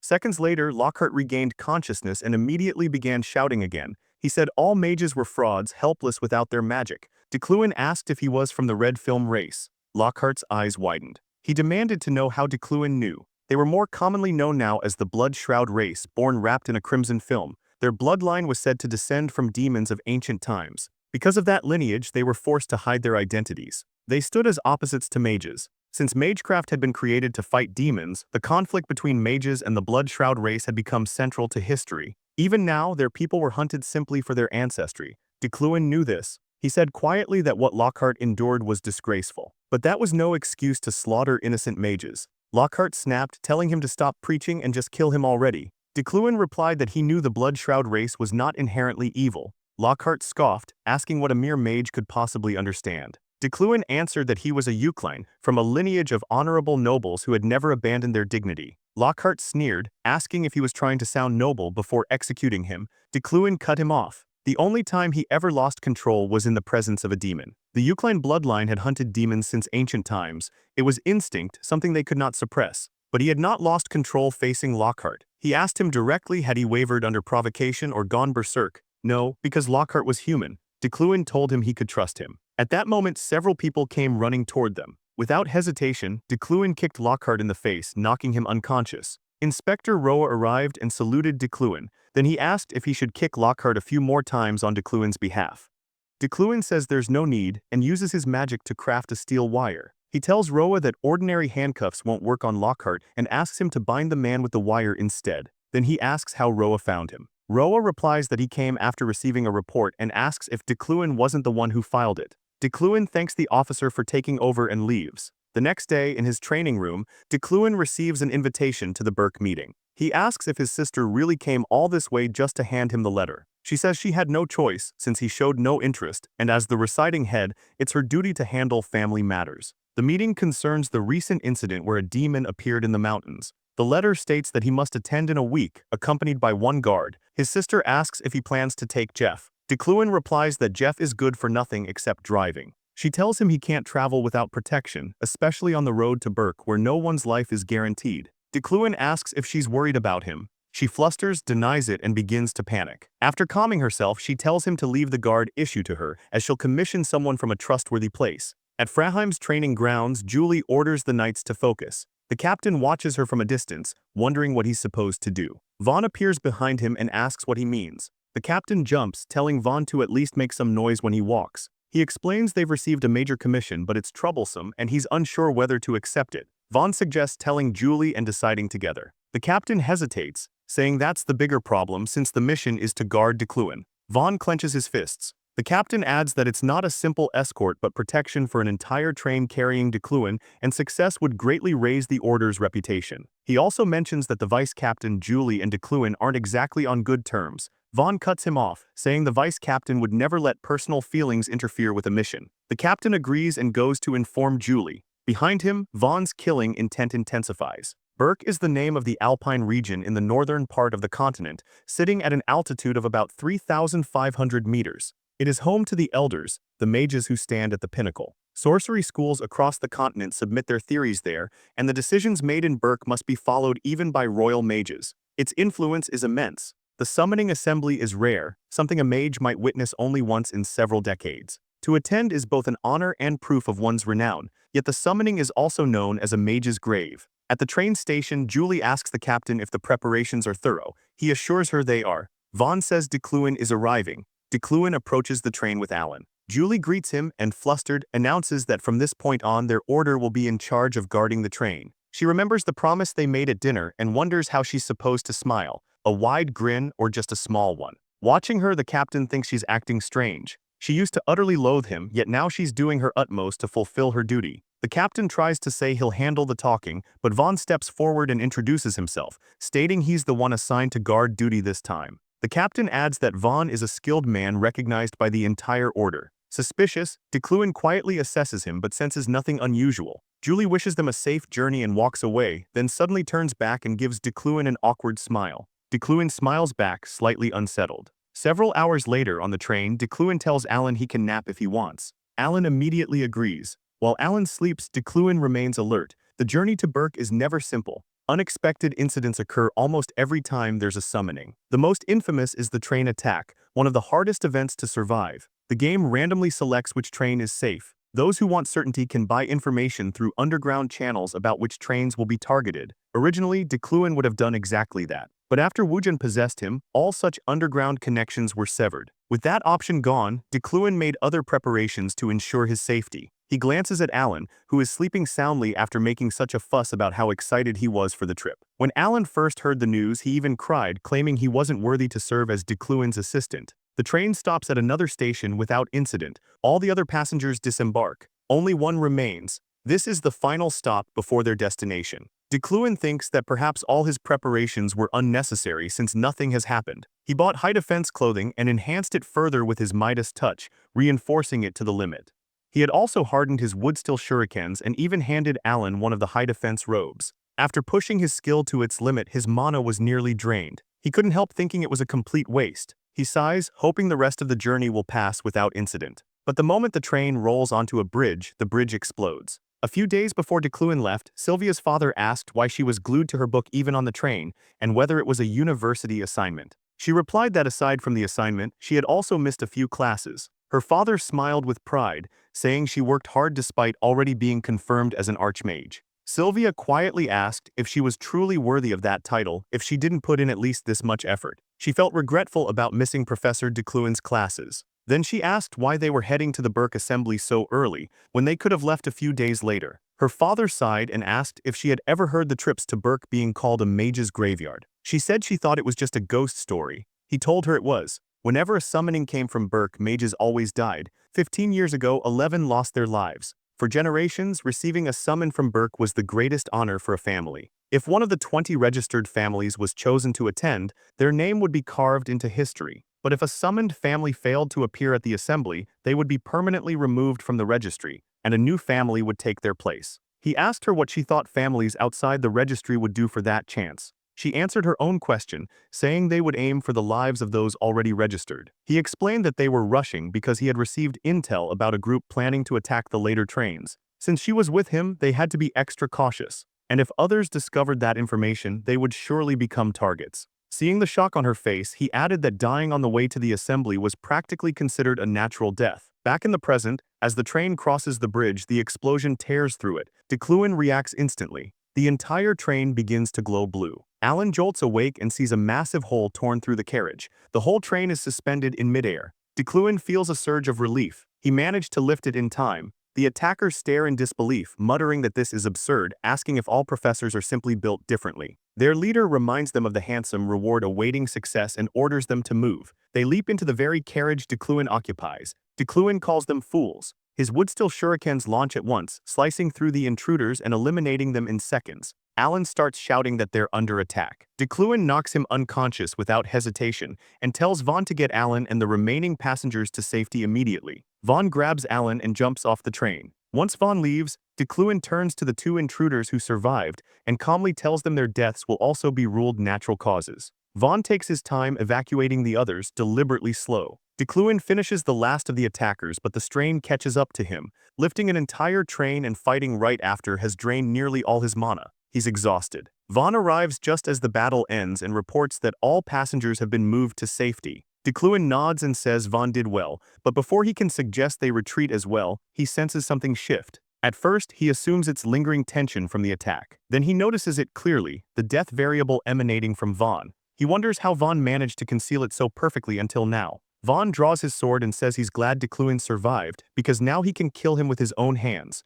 Decluin asks if Julie ordered this. Vaughn explodes in anger, shouting at him not to utter his master's name. He declares that Decluin will die by his blade for his master's sake. Decluin realizes Vaughn is acting on his own. Then he recalls the captain's words that Vaughn is one of their finest knights. Facing him with almost no mana left is pure suicide. Vaughn announces that his guard duty is officially over and lunges at Decluin. Decluin blocks the strike with a woodsteel shuriken. In that instant, he sees his only path to survival. He immediately cancels his telekinesis. The train drops. At Burke, Sylvia's guard knight tries to cheer her up by bringing her some ice cream. She says she doesn't want any and asks whether all the participants of the assembly have arrived. The knight replies that aside from Decluin and Ilhelm, everyone is present. He then asks if she's waiting for someone. She quickly denies it and the knight leaves her alone. Under her breath, she softly whispers Decluin's name. She says she never meant to see what she saw. That day, like always, she had gone to the graveyard to visit her mother. She had been complaining to her about how Professor Decluin kept assigning so much work. Then she heard a car pull up and quickly hid behind the trees. To her surprise, it was Decluin. Even from the sight of his slightly slouched back, she could feel the noble posture he carried. It was unmistakably him at a glance. She wondered why he was there. She had always thought he was incapable of mourning anyone. But as he turned to leave, she saw the tears in his eyes. The man who was always cold and haughty was crying. She was captivated. To her, he had always been an annoying professor who acted superior, yet even he carried the pain of losing someone. His tears burned into her memory like falling stars. So when her father told her about the planned attacks on the later trains, it unsettled her. She remembered his lectures and decided to try something. Using a Mona stone as a medium, she focused for hours. Eventually, she succeeded in creating a magical pigeon. She named it Swift, and she sent it flying, asking it to show her what it saw. Meanwhile, back at the train, Decluin rises after the impact. The train has caught onto the mountainside and hasn't fallen completely. He can feel a few broken bones, but they'll heal soon. Then he senses it again, the death variable. Vaughn rushes at him, completely unharmed. Decluin tries to fire a shuriken, but it deflects off Vaughn's body. Vaughn calls him persistent and attacks again. He is unquestionably stronger, even if Decluin were at full power. But Decluin's nature would never allow him to bow, even when utterly outmatched. He blocks another thrust. This time, Vaughn's blade pierces through the woodsteel defense. Decluin knows he's in danger. With the sword inches from his body, a single thought flashes through his mind. If he dies here, what happens next? Is it game over? Does he return to his office as if nothing occurred? Before the blade can strike, the space inside the train carriage suddenly distorts. Vaughn jerks in shock. A sharp pain shoots through his wrist. His hand flies off, cleanly severed. He screams. Decluin doesn't understand what just happened, but he doesn't hesitate. Using the last of his mana, he fires a shuriken at Vaughn's foot. Vaughn loses his balance and tumbles toward the opening in the carriage. Just before falling, he drives a knife into the train floor, barely saving himself. Decluin walks toward him. Vaughn, confused and in pain, demands to know what Decluin just did. Decluin says he doesn't know either, but asks a more important question. Why is Vaughn trying to kill him when he's done nothing to him? Vaughn asks if Decluin has forgotten all the evil he committed against his master. Decluin asks what Julie means to Vaughn for him to go this far. Vaughn says Decluin would never understand. When he was a child, he once got into trouble with a noble's son. Julie was the knight assigned to handle the matter. Vaughn insisted he was innocent, that the noble boy had started it. The noble's mother defended her son, claiming her child would never do such a thing, while the boy smirked behind her. Julie remained silent at first. The woman accused Vaughn of assault and trespassing. Julie calmly asked whether he had truly trespassed, and the woman confirmed it. Julie glanced at the tall gates and wondered aloud how such a scrawny child could have climbed such a fence. She offered to escort him to the police herself, and the woman readily agreed. As they walked away, Vaughn insisted he had only defended himself and there was no need for police. Eventually, Julie told him she knew the Freya household's reputation and that his words might hold some truth. Vaughn snapped, saying it wasn't partial truth, it was the complete truth. Julie stopped him and said that even so, striking someone was still wrong. She grabbed his shoulders and told him that if he wanted to follow her, she would teach him how to control himself. Vaughn was stunned. He asked if she would also give him something to eat. From that day on, he joined the Knight's Order. But because of his past and his temperament, he struggled to get along with the others. The only person who truly cared for him was Julie. Whenever she asked if he was all right, he would answer yes. And he meant it. As long as he could stay by her side, it was enough. She was always ahead of him, upholding justice, never bending to wrongdoing. His admiration grew, so did his love. He knew those feelings would only burden her. He knew his emotions could stand in her way, but even so, he believed he had to kill Decluin before Decluin brought ruin upon Julie. Decluin listens in silence, then he tells Vaughn he's wrong.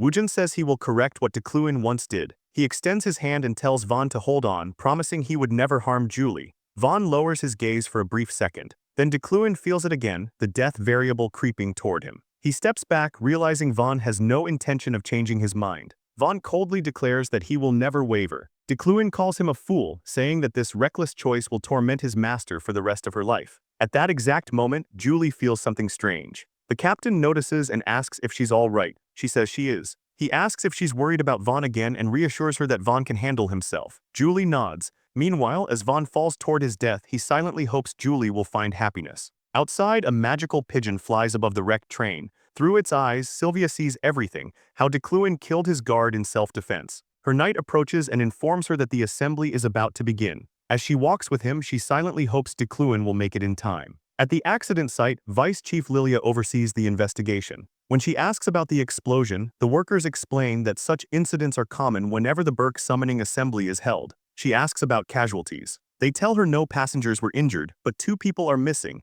a guard named Vaughn and Professor Decluin. They gesture toward the survivors and suggest she question them. The survivors explain they were saved by a knight while the train was suspended in midair. Lilia pauses and asks what they mean by midair. One of them shows her a photograph of the train floating above the ground. She stares at it and mutters that lifting an entire train with magic is absurd. Just then, a voice speaks directly into her mind, informing her that the knight is dead, that he attempted to kill Decluin but ultimately failed. She spins around, searching for the speaker, but no one is there. At that moment, the survivors point toward someone approaching. It's Decluin. The clash with Vaughn had been dangerously close. If not for the unseen person who severed Vaughn's hand, the body at the bottom of that cliff would have been his, not a nameless knight who wasn't even part of the original game. He wonders who intervened. Lilia steps forward and says she has a few questions about the incident. Decluin looks at her and asks for the time. He has 6 hours left to reach the assembly. She attempts to question him again, but he cuts her off and asks whether the destroyed train was the only route to Burke. Annoyed, she answers that there are road paths and sea routes as alternatives.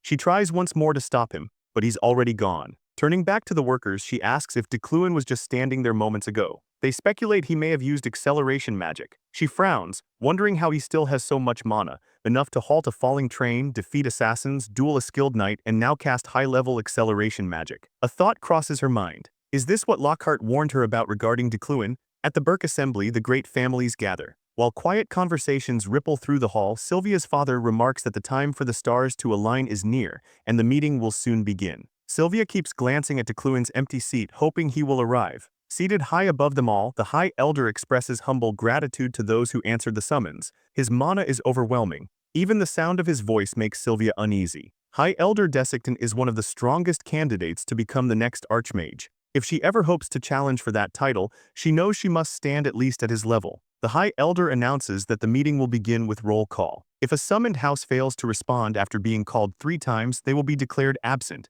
Sylvia's father answers when called. A lady from the Brand household responds next. Then a man from the Veyron family, Ilhelm of the Rewind family, answers as well. Finally, the name of Decluin of the Uckland family is called. There is no response.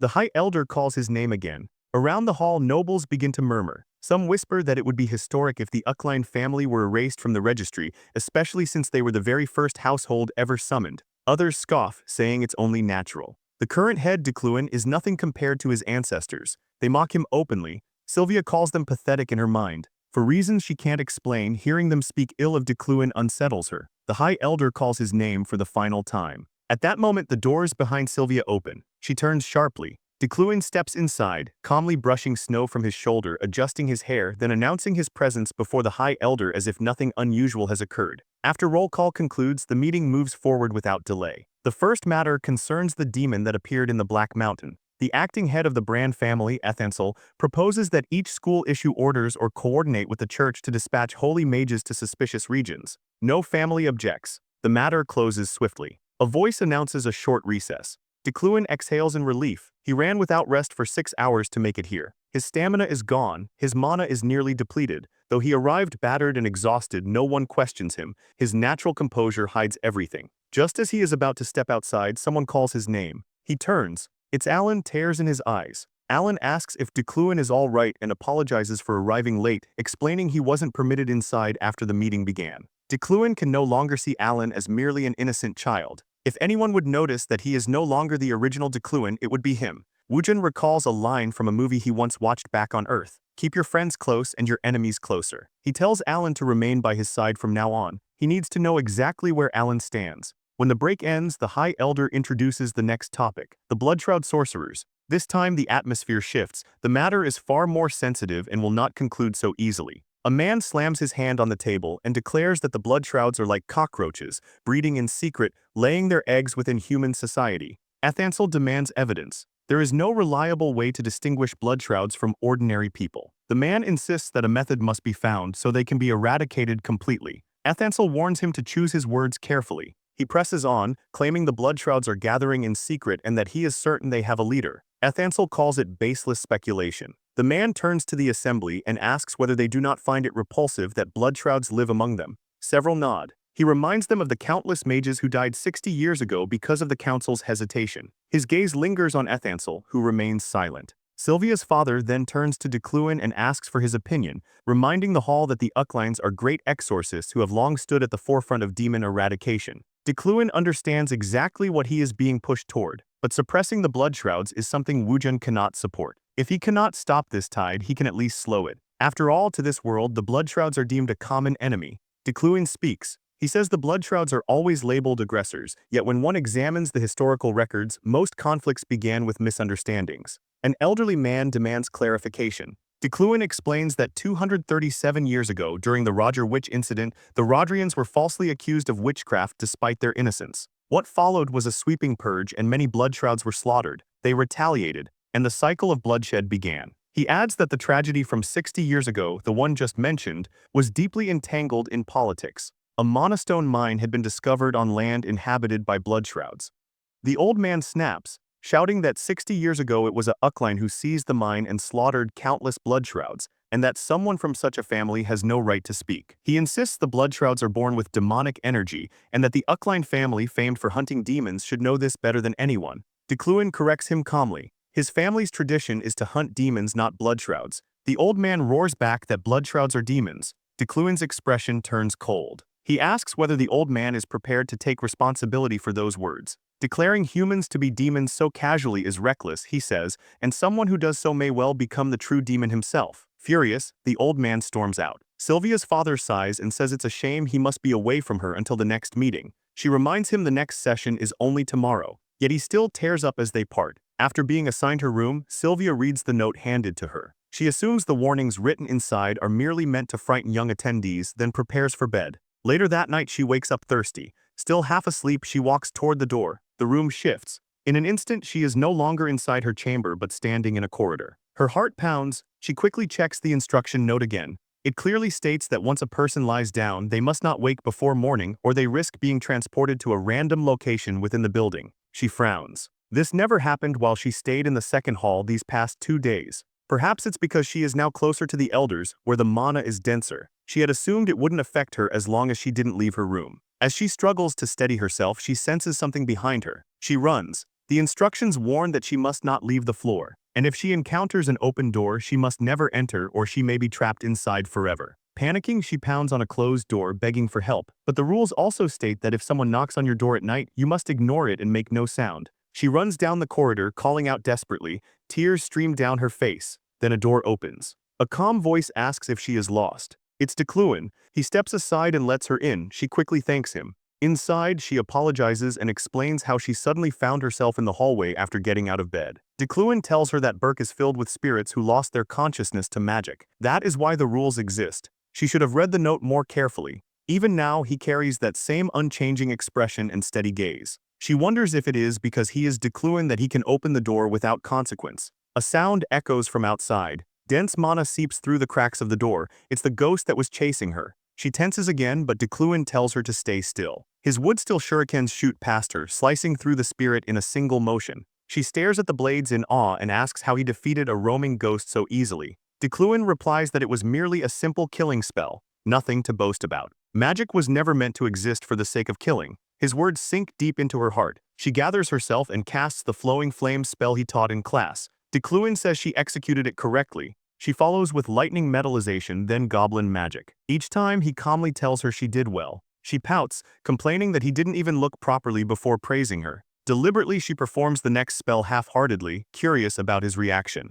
Decluin still says she did well, then quietly points out the instability in the air magic circle within her spell. She blinks, then she asks him what he believes her weakness is. Decluin answers that it is something she must discover herself. She protests that it's unfair since he told Effine her weakness. Decluin explains that Effine realized it on her own. Sylvia remains unconvinced. He gently tells her to temper her impatience. Time is on her side. As long as she remains as dedicated as she is now, she will continue to grow. There is no need to rush to the end. She should take it step by step. After all, she is one of only 3 people in the world blessed with such extraordinary talent. She has heard those words countless times growing up, yet somehow hearing them from Decluin feels different. Later that night, as Sylvia sleeps peacefully, Decluin senses something outside, a surge of immense mana, a sign of great value. He quietly steps out to investigate. These mountains are normally inaccessible. If something rare has appeared here, it could be priceless. As he walks, a ghost trails behind him, attempting to frighten him. To its confusion, Decluin completely ignores it. It tries again and again. Nothing. Then Decluin suddenly stops and turns, staring straight at it. He calmly asks whether it has seen anything nearby emitting a large amount of magic. The ghost lets out a pitiful cry and flees. Decluin watches it go, mildly puzzled. A few minutes later, he finds what he was searching for, a purified mana tree. With a wand crafted from its wood, his growth would accelerate significantly. Even for him, this is an unexpected stroke of fortune. The next day, the assembly resumes. It unfolds much like before. Decluin and Veyron, the old man, clash repeatedly over the Bloodshroud issue. The other families watch in surprise. They had expected Decluin to lead the charge against the enemy, not stand in opposition to them.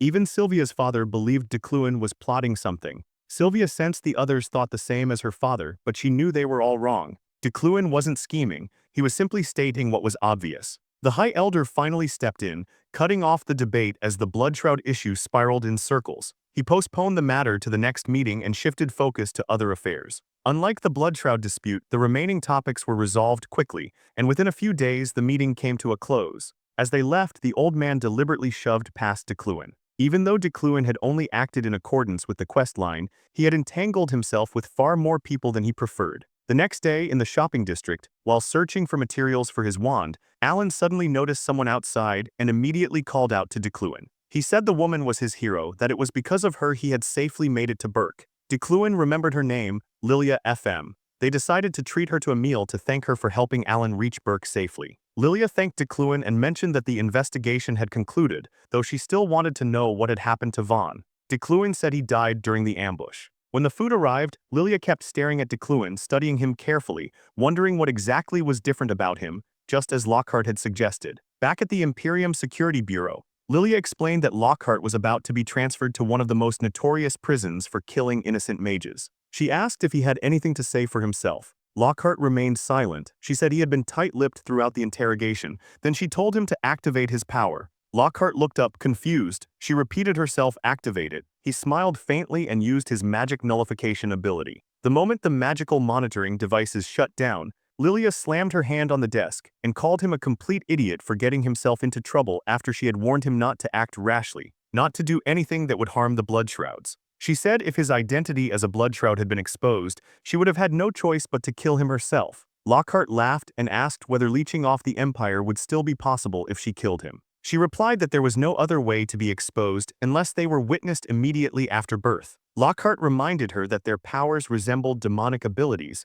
that people would always fear them. Lilia told him to shut up, saying mages were born with abilities just as strong, if not stronger. Then she demanded to know why he had provoked Decluin of all people when they were already keeping an eye on him. He asked if they were planning to kill Decluin. Lilia said they were only observing him, unless he continued causing problems. Lockhart told her not to kill Decluin. He said Decluin was a true noble, that there was no need to eliminate him. Lilia asked if he had finally lost his mind after committing so many crimes, spouting such nonsense. Lockhart said that when Decluin declared the blood shrouds were not demons but humans, there had been no doubt in his eyes, only righteousness. If there were more nobles like him, blood shrouds might one day live openly alongside everyone else. He added that Decluin did not kill him, even after learning he was a blood shroud. Lilia asked whether he had forgotten how the Uckline ancestors once stood at the forefront of slaughtering and oppressing the blood shrouds. Lockhart replied that by that logic, they would be admitting blood shrouds were demons simply because they carried demonic ancestry. Before leaving, Lilia warned him to lie low, at least for now. Back at the restaurant, she found herself replaying his words. To her, Decluin still seemed like the same irritating man as always. Just then, someone approached their table. The overwhelming stench of alcohol forced Lilia to cover her nose. Decluin immediately told the man to leave. He had nothing to discuss with him. It was Ilhelm. Ilhelm said he had plenty to discuss with Decluin. At the same time, at the Order of Frime, Julie learned about Vaughn's fate. She could hardly believe it. She told the captain to prepare himself, saying Decluin had better provide an explanation the moment he returned. Back at the restaurant, Lilia felt trapped in an awkward situation. Ilhelm said Decluin had truly caught him off guard during the meeting, that he still couldn't understand his decision. He asked why Decluin was siding with the blood shrouds. Lilia couldn't believe what she was hearing. Ilhelm went on, saying Decluin was the very one who once advocated annihilating them, that his academic paper condemning the blood shrouds was still preserved at the university. He asked if Decluin had perhaps found a blood shroud slave to conduct research on. Alan snapped at him, telling Ilhelm to stop insulting Decluin. Decluin told Alan to calm down, saying Ilhelm's brain resembled rotten cheese. It was only natural he would say strange things. Ilhelm quickly shifted topics, mentioning there were only 6 months left until the research presentation. He told Decluin to clean out his office before he left. After Ilhelm walked away, Lilia couldn't stop wondering why Decluin was siding with her race. It was hard to believe. Was this what Lockhart meant?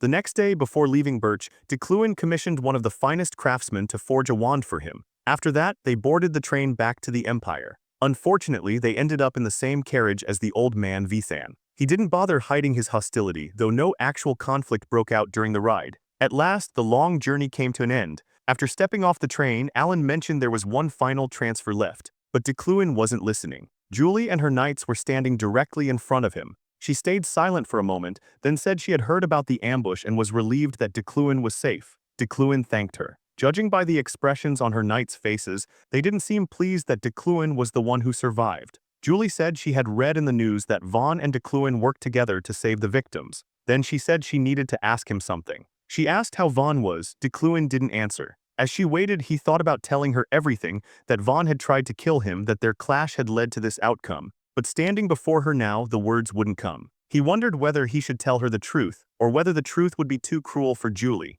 She acted strong, but her heart wasn't as unbreakable as she pretended. If she learned what really happened, she would blame herself. She would claim her subordinate's wrongdoing was her own and punish herself endlessly. He decided it was better not to tell her, even if it meant enduring suspicion from others. The conductor announced the train's departure, and people began rushing toward the platform. Decluin finally said it was difficult to explain, that Vaughn had been too emotional. Julie thanked Decluin and said they would go see him now. As she walked away, Wujin thought bitterly that he was laughably similar to Vaughn. He couldn't even get a grasp on the feelings Decluin carried. Alan muttered that the knights had been rude. Just then someone asked why Decluin held himself back. It was Sylvia. She was clearly upset that he hadn't told the truth. Of course, Decluin didn't know what she meant. She handed him a book as a gift, then ran off. Alan asked what the book was. Decluin said he didn't know either. He sighed and told Alan to hurry so they could return home quickly. An inspector later reconstructed the entire attack on the train, including the moment it hung off the cliff and when Vaughn fell. He concluded that both Decluin and Vaughn had done their best to control the situation,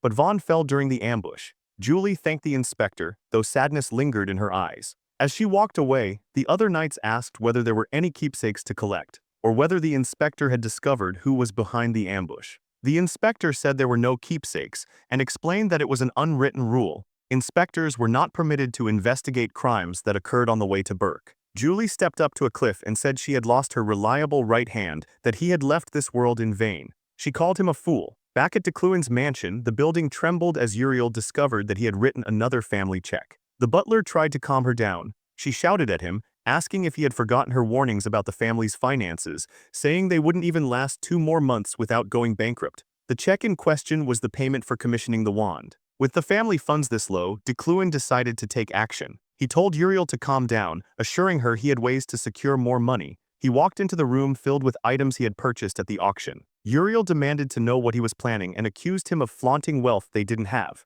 Decluin told her to hold herself with more dignity, reminding her she was the next head of the family. That only made her angrier. At first, Decluin had viewed those auction items as solid investments. But while preparing for his trip to Burke, he realized he could increase their value even further by using his Midas touch. Uriel grew impatient and demanded to know what her brother was doing. The butler gently urged her to mind her language. When Decluin finished, he announced that he would put all the items back up for auction. Uriel stared at him in disbelief and asked if he had lost his mind, selling them so soon after buying them. She insisted their value wouldn't rise unless he held onto them long-term. Decluin told her to be quiet. She snapped back that he couldn't just silence her while throwing away what little money they had left. Decluin turned to Butler Roy and ordered him to call an appraiser and arrange immediate transport for the items. As Roy left, Decluin glanced again at the vase he had purchased. After applying Midas touch, its true nature was revealed. Any flower placed inside would never wilt, and over time would transform into a magical flower, each petal carrying a different effect. He thought perhaps this was one item worth keeping for himself.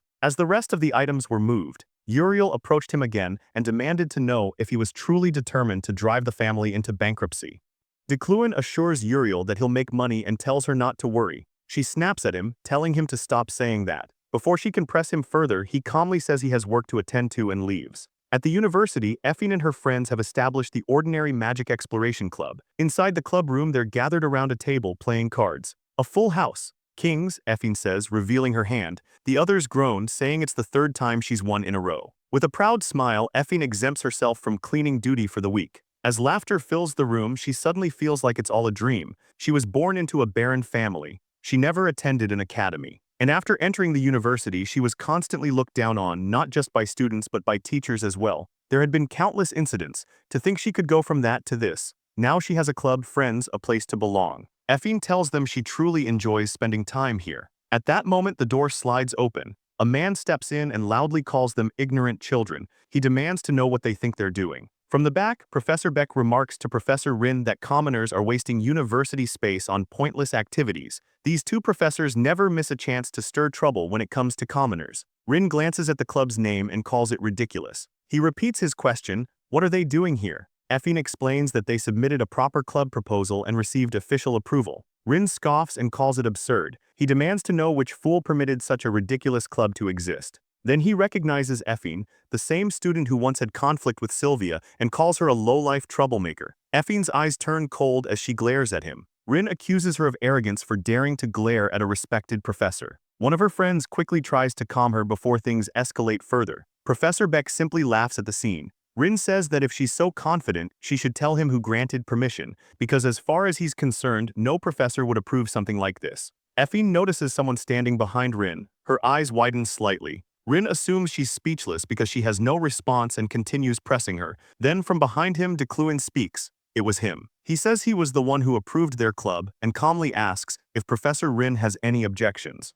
Decluin tells Rin that he was the one who permitted the commoners to form a club. He says he could hear the old man calling for him from the other end of the hallway and calmly asks whether he now needs Rin's approval to make decisions. He had come to the university early to escape his nagging sister, only to be greeted by complaints the moment he arrived. And to make matters worse, Rin was drenched in sweat, something Decluin, with his near-obsessive dislike of germs, could barely tolerate. Rin quickly backtracks, saying Decluin misunderstood. He claims he only thought the room looked too empty and wanted to help the students by improving their equipment and furniture. He even offers to take full responsibility for upgrading the club room. Decluin agrees. Rin lets out a stiff, nervous laugh. As he leaves, Decluin glances at Beck and remarks that those who resemble cockroaches tend to act like them too, then excuses himself. In his classroom, students whisper that it's been a while since Decluin's last lecture. Some murmur about the train incident at Burke, about how he supposedly lifted an entire train. Decluin silences the room and begins. Today's topic is pure magic and magic interference, the act of disrupting another mage's spell. He says they will begin with a practical exercise before diving into theory. Right then, Alan enters carrying a box of mana stones. With a snap of Decluin's fingers, the stones rise into the air and shoot toward the students, one hovering before each of them. He tells them each stone costs 3,000 elni. He will cast nothing but telekinesis on them. If they manage to interfere with his telekinesis and seize a stone, they can keep it. The moment Effine hears the price, she blurts out that she agrees to the terms. Her friend Julia hurriedly covers her mouth. Decluin finds her outburst irritating but continues explaining the process, instructing everyone to try. The classroom falls silent. Though it appears to be a lesson, Decluin is testing something else, how well his telekinesis can withstand interference from 150 mages at once, and among them are even archmage candidates. Effine thinks about how her scholarship funds are nearly gone. This mana stone couldn't have appeared at a better time. Sylvia glances at Effine, recalling how Decluin once said Effine discovered her own weakness. She decides she won't lose to her. Some students begin to bleed from their noses. Others tremble under the strain. Alan watches in awe, saying it's incredible that Decluin hasn't faltered despite 150 mages attempting to disrupt his magic. Even Decluin is surprised they haven't managed to do anything for so long. Then he feels it. One stone slips free from his control. It's Sylvia. She quickly looks toward Effine, who is still struggling to break through, and smiles faintly. Decluin congratulates Sylvia for being first. She simply nods, hiding her joy. Decluin scans the room to see if anyone else is close. Then he notes that one more person has succeeded. Sylvia looks up, startled. It's Effine securing her 3,000 elni. Sylvia clenches her teeth. None of the other students manage to break through Decluin's telekinesis. Seeing them push themselves to the brink, he tells them to stop. He calls them pathetic and orders them to take a break and clean up the mess they've made. During the break, Julia asks Effine how she managed to succeed. Effine says she nearly collapsed trying, but then something clicked. Even though she doesn't fully understand telekinesis, when she forced her way through Decluin's magic, it felt like she snapped something. Sylvia listens quietly. She can't understand how someone who ranked last in the previous exam managed to place second here. Were the rumors true that Decluin had been privately teaching Effine and staying late because of her? Did he lie to her? What could he possibly see in someone like Effine? She mutters that Effine is arrogant. After the break, Decluin acknowledges that they all gave it their best effort. However, he tells them there was a simpler way to disrupt his telekinesis. Those who succeeded may have already sensed it, the method of mana interference, rather than traditional magic interference. Unlike the common approach, mana interference requires a deep understanding of the opponent's spell.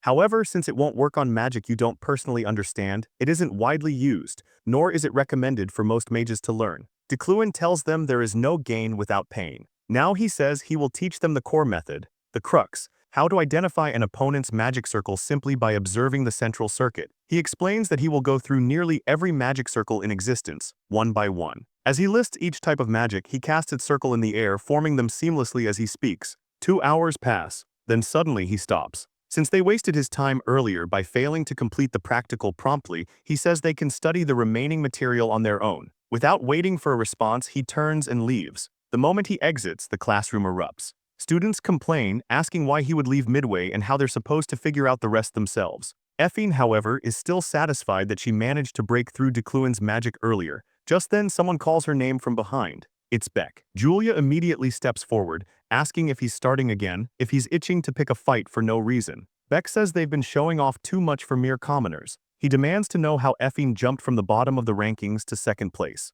Effine shrugs and says someone like him wouldn't understand even if she explained. Beck sneers and asks whether she bribed Decluin with her body since she has nothing else to offer. Effine's gaze sharpens. She asks what he means. Beck says everyone knows she's been receiving private lessons from Professor Decluin. She denies it outright. Beck presses on, asking how a halfwit who never even attended an academy could improve so suddenly. He suggests Decluin went easy on her, handing her the mana stone as a gift. A green aura flickers around Effine. She tells him to keep talking if he wants his jaw hanging loose. Beck scoffs and asks if she thinks he'll back down. She tells him to try. Just before things escalate, Julia tugs on Effine's sleeve and urges her to step outside. She doesn't want Effine punished again. Effine recalls Decluin's words, "Don't lose your cool over simple provocations." She takes a deep breath, then she smiles and thanks Julia. She says she was wrong to even attempt a conversation with an idiot. Julia tells her it's fine. They leave for the cafeteria. Sylvia, who witnessed everything, is quietly surprised that Effine didn't fall for the bait. Later that day, Effine stomps her foot and clenches her fists, muttering that she only held back because of Julia. If she sees Beck again, she's not sure she can restrain herself. As she turns a corner, she runs into someone familiar. Sylvia. Sylvia asks if they can talk. Effine narrows her eyes and asks if Sylvia is here to pick a fight too. Without hesitation, Sylvia asks if Effine has been receiving tutoring from Decluin. Effine nearly explodes, asking how that makes any sense when she and Decluin barely get along. She demands to know why everyone is suddenly targeting her. Sylvia tells her to keep her secrets, which only makes Effine more irritated. Then Sylvia mentions that Decluin hadn't stepped into his laboratory for over 3 years, not since Effine's father passed away. Effine lets out a dry laugh and says that's only natural. Without her father, a genius, Decluin couldn't accomplish anything. Sylvia then asks if Effine knows that Decluin has been visiting the lab every single day for the past 3 months. He cleaned it. He selected an assistant. He even brought in new magical equipment. Sylvia asks if Effine understands what that implies. Effine's thoughts darken. Is Decluin planning to exploit her father's research again? But in her mind, Decluin isn't capable of continuing that work on his own. She clenches her fists and says she doesn't know what he's planning and that it has nothing to do with her. Sylvia exhales softly, almost in relief. She says she only wanted to inform Effine about the lab, then leaves. Several days later, during the next lecture, the students gather in a strange location. Julia looks around, wondering what they're doing here. Suddenly, Beck rushes past her, deliberately bumping her shoulder. This time, Effine holds Julia back, telling her to be the bigger person. Decluin steps forward and silences the crowd. He announces that this will be their final practical before exams. Then he snaps his fingers. Massive curtains drop. Behind them, a large audience is revealed. Decluin explains that they will be demonstrating magic combat in front of all the spectators. The rules are simple. Each participant must use at least 3 forms of elemental magic. Winning or losing doesn't matter. The evaluation will focus on the quality of the fight itself. Decluin adds that Professor Rin will supervise every match to prevent serious injuries. Other than that, there are no restrictions. As soon as he finishes explaining, he calls a student to the center and tells them to choose an opponent. The student makes a choice. Decluin signals the start. The matches unfold smoothly. While the students fight, Rin ensures no one gets seriously hurt, and Beck records each participant's strengths and weaknesses. The first few battles are awkward. Most of them lack real combat experience, but gradually they adapt. They begin focusing on their magic instead of their nerves. Then, with a thunderous explosion, Sylvia defeats her opponent. Beck sneers that the commoners keep losing to Sylvia and says they belong in gardens as cleaners, not at the university. Effine clenches her jaw. These cruel idiots wouldn't last a second against Sylvia themselves, yet they talk so loudly. She congratulates her friend on a great performance. Next, Decluin calls Beck to the center and tells him to choose his opponent. Beck smirks and chooses Effine. She thinks it's for the better. As soon as she steps into the ring, Beck starts mocking her again. He says there won't be anyone secretly tutoring her inside the arena. Effine asks if constant talking is Beck's idea of basic manners. She says he looks ridiculous trying to copy Decluin's style. Then she casts her magic and declares she'll prove his magic is just as lame as he is. Beck charges at her, saying he'll help her reunite with her parents. It looks like Effine is struck by his spell. Beck celebrates, but then the ground beneath him shifts. Effine stands unharmed. With a clenched magical fist, she launches Beck into the air. He crashes down, crying on the ground. Effine looks at him and asks how it feels to be crushed by a commoner. Decluin comments that it's disappointing the fights ended so quickly. The spectators they invited didn't even get a proper show. Effine raises her hand and asks for another chance. She points out that the rules required 3 types of elemental magic, but her opponent was too weak, she only needed 1. Decluin considers it, then he nods and says she's right. He tells her to choose anyone as her next opponent. Effine lifts her hand and points straight at him. She says she wants to fight Decluin. Rin blurts out, asking if she's lost her mind. The other students stare at her as if she's insane. She expected resistance. But this is the opportunity she has longed for. Decluin smiles faintly at her request. Rin continues ranting about how reckless she is, but Decluin stops him and tells him to compose himself. After all, he did say she could choose anyone. However, he adds that as her professor, they cannot fight on equal terms. He offers a condition. He won't attack first, and if she can make him move from where he stands, he will admit defeat. Effine accepts immediately. This is the moment she has been waiting for. As soon as he tells her to begin, she attacks. She knows she isn't his equal, but she wants to measure the distance between them. Her first spell is blocked. Without hesitation, she follows with the flowing fire magic Decluin once taught in class. Flames engulf him, she doesn't stop. She layers earth magic over it, locking him in place. If he tries to escape, he'll lose his footing. Rin and the students stare in disbelief. But then the earth begins to crack. The flames fade. Decluin stands there completely unharmed. Frustration flashes across Effine's face. She unleashes a barrage of magic projectiles. They vanish before reaching him. He's interfering with her spells. She prepares another cast. This time, nothing happens. Her magic fails entirely. Did she make a mistake in her circuit? Decluin calmly tells her that she won't be able to use magic in front of him anymore. That's when she understands. He has completely disabled her ability to cast. But then she decides to switch to magic combat instead, rushing at him since she's always been more confident in close quarters anyway. Decluin calmly lifts a hand and flicks her forehead, and the light tap sends her flying all the way to the other side of the arena. Even Decluin wasn't expecting her to be launched that far from a simple flick. He begins evaluating the strategies she used. Her magic sense was exceptional, and she could wield any element as long as she wore the bracelet she possessed. He can't help but think that the old Decluin would have been jealous of her talent if he had seen her. He walks up to her and tells her she has lost, though the fight wasn't bad. Veyron is stunned. He turns and walks away, announcing that the public practical has ended and that everyone should prepare for their upcoming exams. The students are surprised that Decluin openly acknowledged someone, and at the same time, they all agree that Veyron performed incredibly well. Beck meanwhile catches stray glances from everyone since his fight is now widely considered the real snoozefest. Veyron asks if she was just acknowledged. Her friends rush over, telling her how proud they are of her. Meanwhile, at the port, Gainsa waits for a ship to dock. As soon as it arrives, she steps forward to greet the passengers disembarking. Among them is a girl who greets Gainsa, and Gainsa teasingly asks if Lee didn't miss her. The girl replies that she missed Gainsa, maybe just a little. It's Uriel, the island girl who Yura, Woojin's ex-girlfriend, once possessed. Gainsa pulls Yura into a tight hug and says she missed Yura very, very much. Yura complains that Gainsa is hugging her too tightly, and Gainsa quickly loosens her grip, apologizing. On the day Woojin was struck by that blinding light, Yura was hit as well and woke up in a forest. In front of her, Gainsa and her lackeys were arguing, saying they couldn't possibly kidnap a child. One of the lackeys asks why she folds so easily to handsome men's requests, like Decluin's. Gainsa approaches Yura and asks if she is Ria. Confused, Yura looks around. After a moment, she realizes she's inside the very game they had been developing. She decides to play along and says her name is Yura, and that's how she ends up under Gainsa's care. Gainsa calls out to the kids, telling them to stop running. Yuria stares at Gainsa, one of the strongest adventurers in this world. Yura knows that staying close to Gainsa is the safest and easiest way to survive,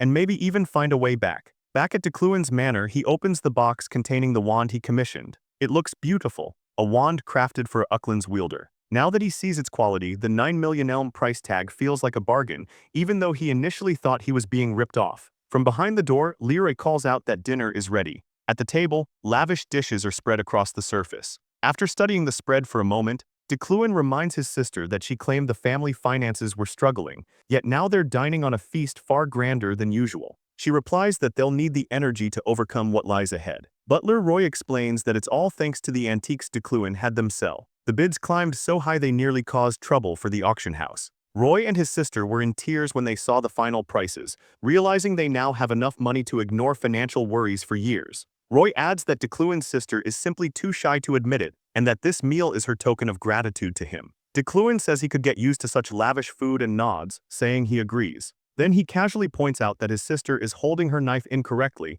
and she immediately becomes flustered. Later in his office, as he goes through old documents, Decluin grows increasingly disappointed in his former self. He has to put in extra effort to prepare the upcoming exam questions because when he reviews past papers, they're filled with impossibly difficult problems. Every question reeks of arrogance. He can't believe how wretched the old Decluin's personality was. Perhaps he mistook exams for an opportunity to flaunt his own superiority. Woojin wants to create only good questions, questions with a challenging process, questions that bloom into pride once solved, questions that spark true understanding in young mages. There's one last box of old exam papers left. The moment he glances at it, he notices something different. After reading just a few lines, he knows this isn't something the old Decluin could have written. The difficulty is still high, but the questions ignite genuine interest. With his comprehension skill, he can understand any problem. When he infuses his solution into the magic exam paper, it radiates beams of different colored light. The lights merge, forming the silhouette of a woman in a white dress with long white hair. Decluin is impressed. This question, he decides, must be on the exam. He could feel a sharp sting of jealousy rising from Decluin's body. Woojin was certain that Decluin understood just how perfect this question was, a level of refinement he could never have achieved with his own talent. Decluin then wonders who the woman in the silhouette is. She looks strangely familiar. At the dean's office, a letter arrives, notifying that the matter of the blood shrouds will be discussed at the next meeting. The seal stamped on it belongs to High Elder Destin himself. The dean finds it intriguing that the outcome has stirred such strong resistance from the blood shrouds against their suppression. She remarks that it was quite unexpected, addressing the gathered professors. Adeline, the chairwoman and dean of the Magic Tower and the Imperial University, is a mage renowned for her overwhelming magical prowess and the strongest candidate for the archmage position. Yet despite all her titles, she is surprisingly easygoing. While students gossip about how Decluin and Julie supposedly fought, or how Professor Rin once again failed his diet in record time, she is often listening quietly from a corner. Her curiosity about worldly affairs and her love of gossip stem from a hidden truth about her origins. She is half fairy, and her immense magical power is rooted in the extraordinary mana of the Fae. Though she never shows it openly, she always looks forward to these monthly meetings, when all the professors gather before her. Putting on her dignified expression, she comments that it is quite interesting how Decluin sided with the heretics. More often than not, he is the one who ends up in awkward situations. Decluin would usually respond by asking whether she is implying that he, a great Yukon, would act merely to impress others. But with Decluin absent today, one professor mentions that at the recent sorcerers' meeting, someone called Lady Lunia made an appearance. Lunia once competed with Decluin for the position of head professor and was ultimately forced to resign due to his schemes. She is currently believed to be in the kingdom. Adeline asks what could have brought Lunia back to the empire so suddenly. The professor replies that Lunia has been guaranteed a position. He adds that the magic tower would greatly benefit from her return, considering her remarkable achievements in the kingdom. And since Decluin is now siding with the heretics, he subtly implies that perhaps Decluin should be removed from the chief professor position, without stating it outright. Adeline says she will consider it if Lunia truly returns, and the professor's faces brighten instantly. She then reminds them that today is the final deadline to submit their exam questions and urges them to hurry. They scramble out of the room.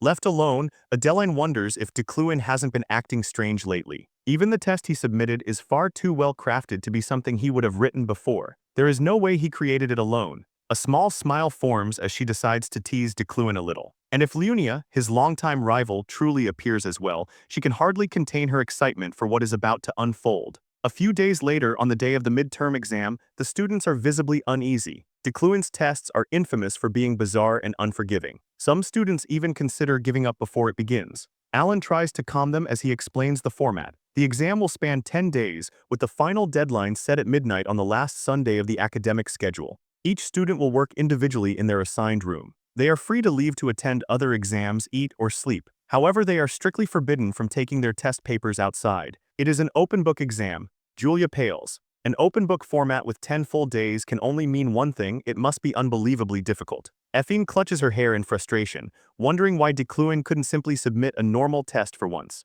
Alan continues, explaining that Decluin will personally write a letter of recommendation under his title as chief professor for any student who achieves a perfect score. The room erupts into murmurs. A recommendation from the chief professor would be monumental for their future careers as mages. Mages are ranked from rank 1, known as archmages, down to rank 11, which includes debutante students. Advancement requires passing rigorous promotion exams at every stage, and those exams are no joke. But with Decluin's recommendation letter in hand, it would be like holding a wild card, a near guarantee of promotion. Effine thinks that receiving a recommendation letter from her sworn enemy would completely destroy her motivation. But then another thought creeps in. If she actually gets that letter, her progress would skyrocket. And when she finally defeats Decluin one day, she could tell him that if he hadn't given her that recommendation, he wouldn't be crawling at her feet begging for mercy. The image is so satisfying that she decides right then to aim for a perfect score. Julie glances at her, wondering if Effine is okay, especially seeing her laugh like a full-blown villain. 4 days into the exam, Effine is completely lost. 1 hour for the first question, 4 for the next, 10 for the one after that. With every new question, the difficulty spikes even higher. The problems are crafted with terrifying brilliance. Solving them is painfully slow, yet every answer unlocks a realization she has never experienced before. She can't help but wonder if Decluin truly created this. It's agonizing, but she can't stop. The joy of understanding keeps pulling her back in. She promised herself she would earn that letter from him, yet no matter what she tries, she can't crack the next question. Finally, she decides to step outside for a breather. The longer she stays in that room, the more her brain feels like it's tearing apart. Outside, Sylvia lets out a long sigh of relief. After more than 30 hours, she has finally solved one of the toughest questions. She thinks about the recommendation letter too, though her perspective is different. Anyone capable of scoring full marks on Decluin's exam wouldn't fail a promotion test anyway. For her, the letter itself is meaningless, but the perfect score still matters. Each question feels like a key to a unique enlightenment. If she solves them all, she knows she'll grow as a mage. Just then, someone calls her name. It's Effine. Sylvia wonders how far Effine has progressed. When she asks, Effine throws the same question back at her. They both glance away, flustered. Sylvia says she's on question 8. Effine freezes in surprise, asking how Sylvia reached question 8 so quickly. Effine admits she's stuck on question 7. For a brief moment, Sylvia wonders if Effine is lying. Then she decides not to dwell on it and refocuses on her own exam. Effine teases, asking if Sylvia is leaving just because she showed up. Sylvia calmly replies that she has simply finished her break. While the students remain buried in their exams, Decluin senses a massive shift approaching. The emperor is in critical condition. Emperor Krebin is known for being gentle and mild-mannered. He always sought balance between divine authority and imperial power, and he never enforced hostile policies against the blood shrouds. The real issue is who will ascend the throne after him. The next king is one of the most important and most dangerous figures in this world. Safian Yakatura August van Gibran. Under his rule, the entire world is about to change. A week later, on the final day of Decluin's marathon exam, a large number of students have already dropped out. Even so, the gap between lower and higher ranks becomes crystal clear. Regardless of their scores, everyone who endured the exam brags about it as if it were a medal of honor. When it finally ends, instead of celebrating their freedom, the students quietly reflect on what they learned. It's unusual and it draws attention. Even other professors grow curious and ask to see the rumored questions. Out of all the students, only 2 are still attempting question 8. Effine is absolutely determined to solve the final problem. Her desk is buried under empty coffee cups, and she looks like her soul has nearly left her body. Then suddenly, Decluin and Alan notice a room glowing with brilliant gold light. Decluin says someone has solved the final question. He already knows who it must be. He opens the door, steps inside, and closes it behind him. He congratulates her on solving the problem. Sylvia turns around, tears shimmering in her eyes. Around her, radiant colors swirl, each one filled with elemental magic. Even within the cool blues, he can feel a gentle warmth, like starlight shining with hope through darkness. It is a true masterpiece. Just looking at it makes him smile. Even though he created the question, he himself could never manifest such beauty, limited by his own boundaries. He structured the question around himself. Woojin, who once dreamed of becoming an artist, lacked the talent to truly move people with his work, yet he never gave up on that dream. Decluin's own sense of aesthetics was woven into the problem as well. So in a way, both Decluin, who loves beauty, and Woojin, who longed for art school, found comfort in Sylvia's magic. Decluin congratulates her once more, and before leaving he quietly thanks her, leaving Sylvia speechless. She says she wanted to thank him too. Before coming here, she had almost lost interest in magic. Her family constantly reminded her that she had to become an archmage and the pressure suffocated her. But she tells him she refused. Magic is already beautiful on its own. She doesn't need to become an archmage to validate it. Later that day, Alan goes to Effine's room to inform her that time is up. Effine forces a smile and says it's a shame. Alan smiles back and tells her she did very well and that only 2 students even dared to attempt the final question. Effine immediately knows the other one was Sylvia and asks if she solved everything. Alan nods. Effine sighs, calling Sylvia a monster, though there's clear jealousy in her voice. Before she realizes it, her obsession with earning a recommendation letter from Decluin has completely faded. All that remains is her curiosity as a mage and her hunger for knowledge. She wants to solve every question. She stands up and decides to keep working on the final problem, even though the exam is already over. Alan wishes her luck and says he'll be cheering for her. As she walks back toward her dorm, exhaustion weighs heavily on her. She feels like she would have been lighter if she had answered every question. Instead, what waits for her is a dorm door covered in graffiti and a cold, lonely bed. She notices shadows approaching. When she looks up, it's Julia and the other commoners. Julia says it's tradition to unwind together after exams by eating something delicious. Effine's eyes begin to well up. Julia snorts and says she looks ridiculous crying, then asks if the exam was really that hard. Then she casually adds that Effine is paying for the food since she made them wait so long. Effine immediately says she refuses. Several days later, Effine finally solves the final question on her own. It even brings tears to her eyes. Just then, Julia knocks and asks if she's ready to head out. They're both excited to finally have a break from assignments and exams.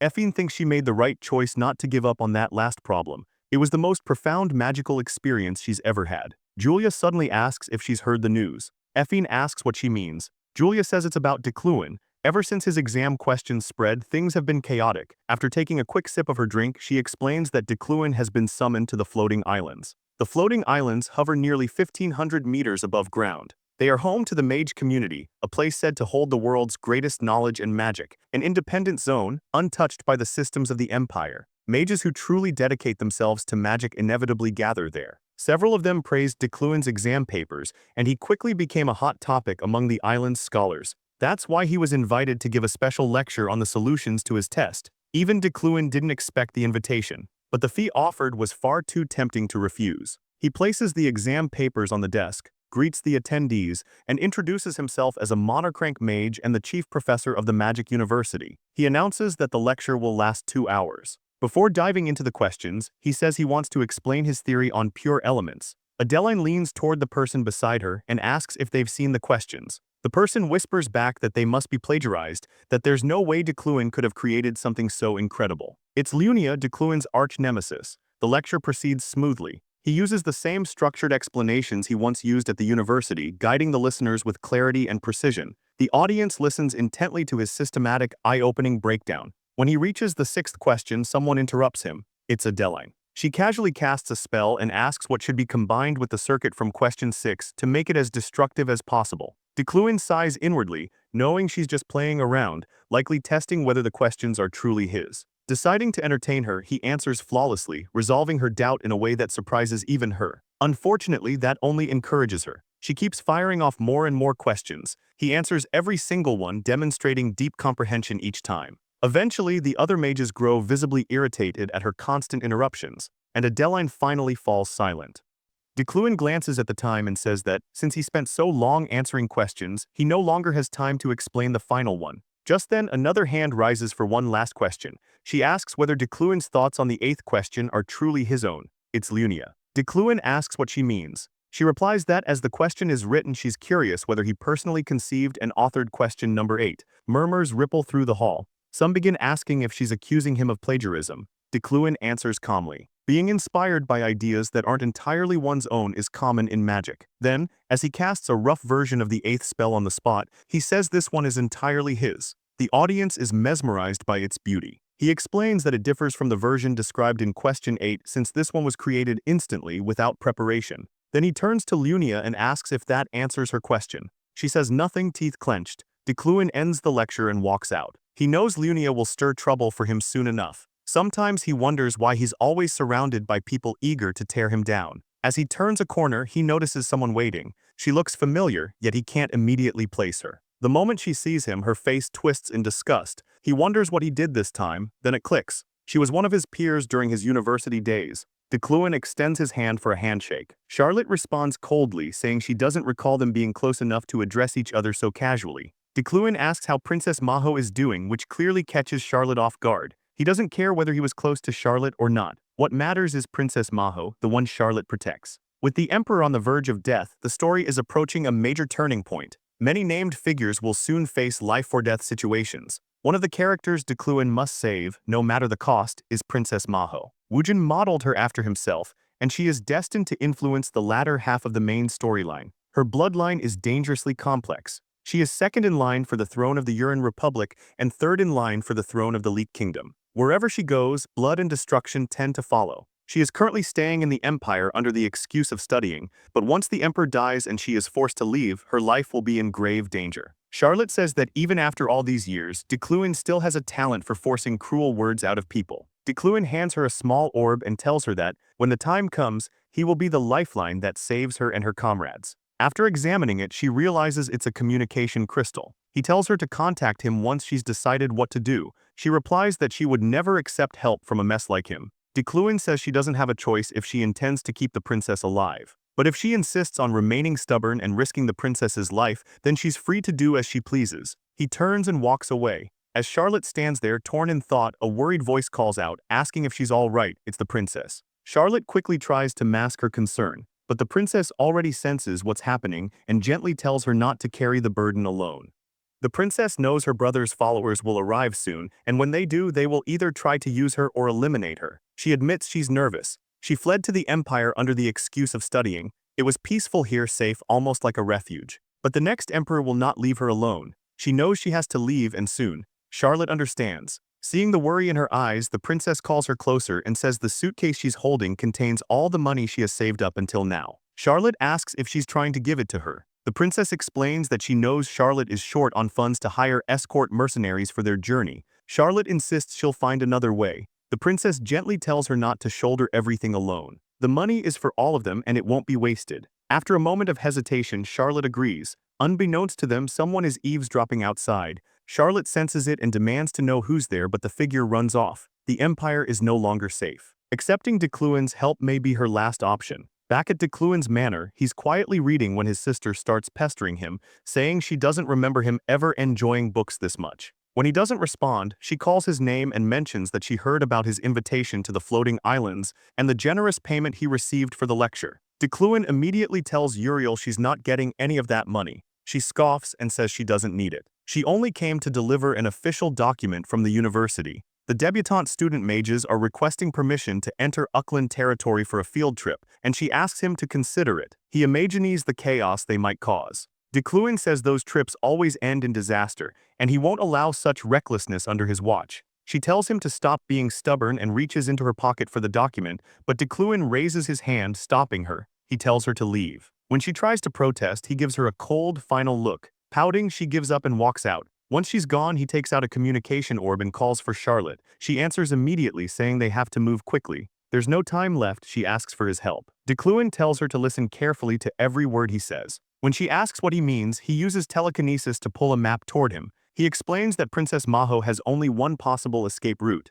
It's dangerous, but that danger works both ways. Charlotte asks what route. Decluin answers they must cross Crevice Canyon. Charlotte immediately objects. That place is saturated with demonic energy. She says she shouldn't have trusted Decluin of all people. Decluin asks if she can handle all the pursuers alone on the normal route and tells her to trust his judgment. Crevice Canyon is a wasteland of jagged terrain and dense demonic energy. It lies near a demon lair, and sightings have been reported even within its independent borders. Decluin explains that this is the only viable path. Charlotte argues it's still too risky. If they encounter demons, they have no way to deal with them. Decluin reminds her that he is a Ukling and that he will personally guide them through. She's surprised he would go this far. She asks what he stands to gain. Decluin replies that he has an interest in politics and that he is far more intelligent and perceptive than she gives him credit for. She snaps, asking why he's suddenly insulting her. He calmly says he wants Princess Maho to survive because her future influence will benefit his family and territory. An unspoken agreement. Charlotte asks where they will rendezvous. Decluin tells her to meet him at the canyon entrance in 3 days. If she can't even make it that far on her own, then perhaps she doesn't deserve to survive. Charlotte agrees, hoping his confidence isn't just empty words. 3 days later, in Ukland territory, a large group of university students gathers. Hyekin, the state capital of Ukland territory, is a bustling tourist destination known for its vibrant activities and rich food culture. It was designed as an ideal city, modeled after the most beloved urban centers. Because of that, it was often proposed as a field trip destination, and Decluin always rejected it. Uriel asks why he suddenly changed his mind. The reason is simple. Hyekin lies only 3 to 4 hours on horseback from Crevice Canyon. When the time comes, he can leave without raising suspicion. Decluin asks what the students are saying. Uriel reports that the university has booked an entire floor at the Hyekin Romance Hotel. 4 students per room, unless they choose to pay for private rooms themselves. Decluin does the bare minimum as a supervising professor and gives them a brief tour. He tells them he won't interfere in their fun, but if they damage his hotel or disgrace his territory, he promises to wipe the smiles off their faces for the rest of their university lives. Afterward, he shifts his focus to strengthening Hyekin as a strategic outpost. Uriel gathers the skilled mages from the Hyekin Magic Tower for evaluation by Decluin, proudly declaring their competence. Decluin easily spots the golden aura surrounding those with true talent. He instructs Uriel to raise the salaries of the gifted ones and dismiss those who have been freeloading. After a long day restructuring Hyekin's operations, he arrives at a campfire where the students are tasked with creating fireworks. Sylvia presents hers. The professors praise it as flawless, exactly what they expected. Decluin remains silent. The other 2 professors give her perfect scores. Julia grumbles, asking why they're being assigned work during a trip, and Effine agrees. Effine's team steps forward next. They begin explaining their formula, but Rin cuts them off, saying he's already bored and they should just launch it. They fire it into the sky, where it bursts into vibrant, dazzling colors. Even the students gasp in admiration. Rin gives them 6 points, saying it was too loud. The other professor gives them a 4. Julia starts demanding to know what they did wrong, but Effine stops her. Decluin gives them a 10, stating that the balance between destructive and ductile magic was excellent. Julia beams at the score. Later that night, as Decluin prepares his horse to meet Charlotte, he quietly hopes she managed to reach the canyon safely. Just then, Effine appears and asks if this is because of some kind of debt.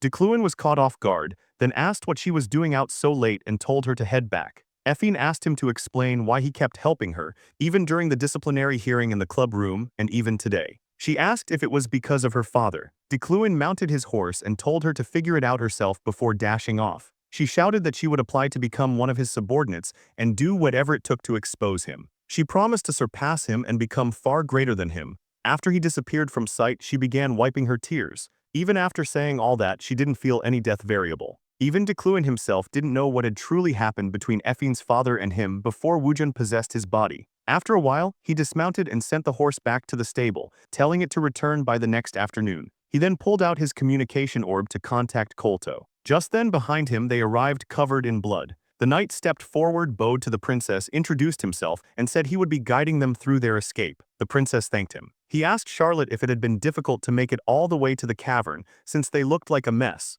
Charlotte handed Decluin a letter and said it was from the adventure team. Decluin read it and muttered that they were disgusting, as if they didn't know their limits. Charlotte asked if they could handle all that themselves. Decluin told her not to worry and motioned for them to keep up with him. As they moved through the caverns, the princess asked what was written in the letter since Decluin hadn't looked pleased after reading it. Charlotte hesitated, then said there were 37 assassins and Dianes were chasing them. The princess asked what a Diane was. Charlotte explained that they were phantoms, but also demons, which made them immune to most, if not all, physical and magical attacks. Even one of them was a greater threat than all the assassins combined. She added that they were even more vile when born from a contract. The princess asked what she meant. Charlotte explained that to form contracts with demonic beings, mages used materials such as human bodies and demon horns, and those very mages were willing to go that far just to hunt them down. They were also the same people the throne would pass to once the emperor died. Still, Charlotte tried to remain slightly optimistic, since the one guiding them was a Yukon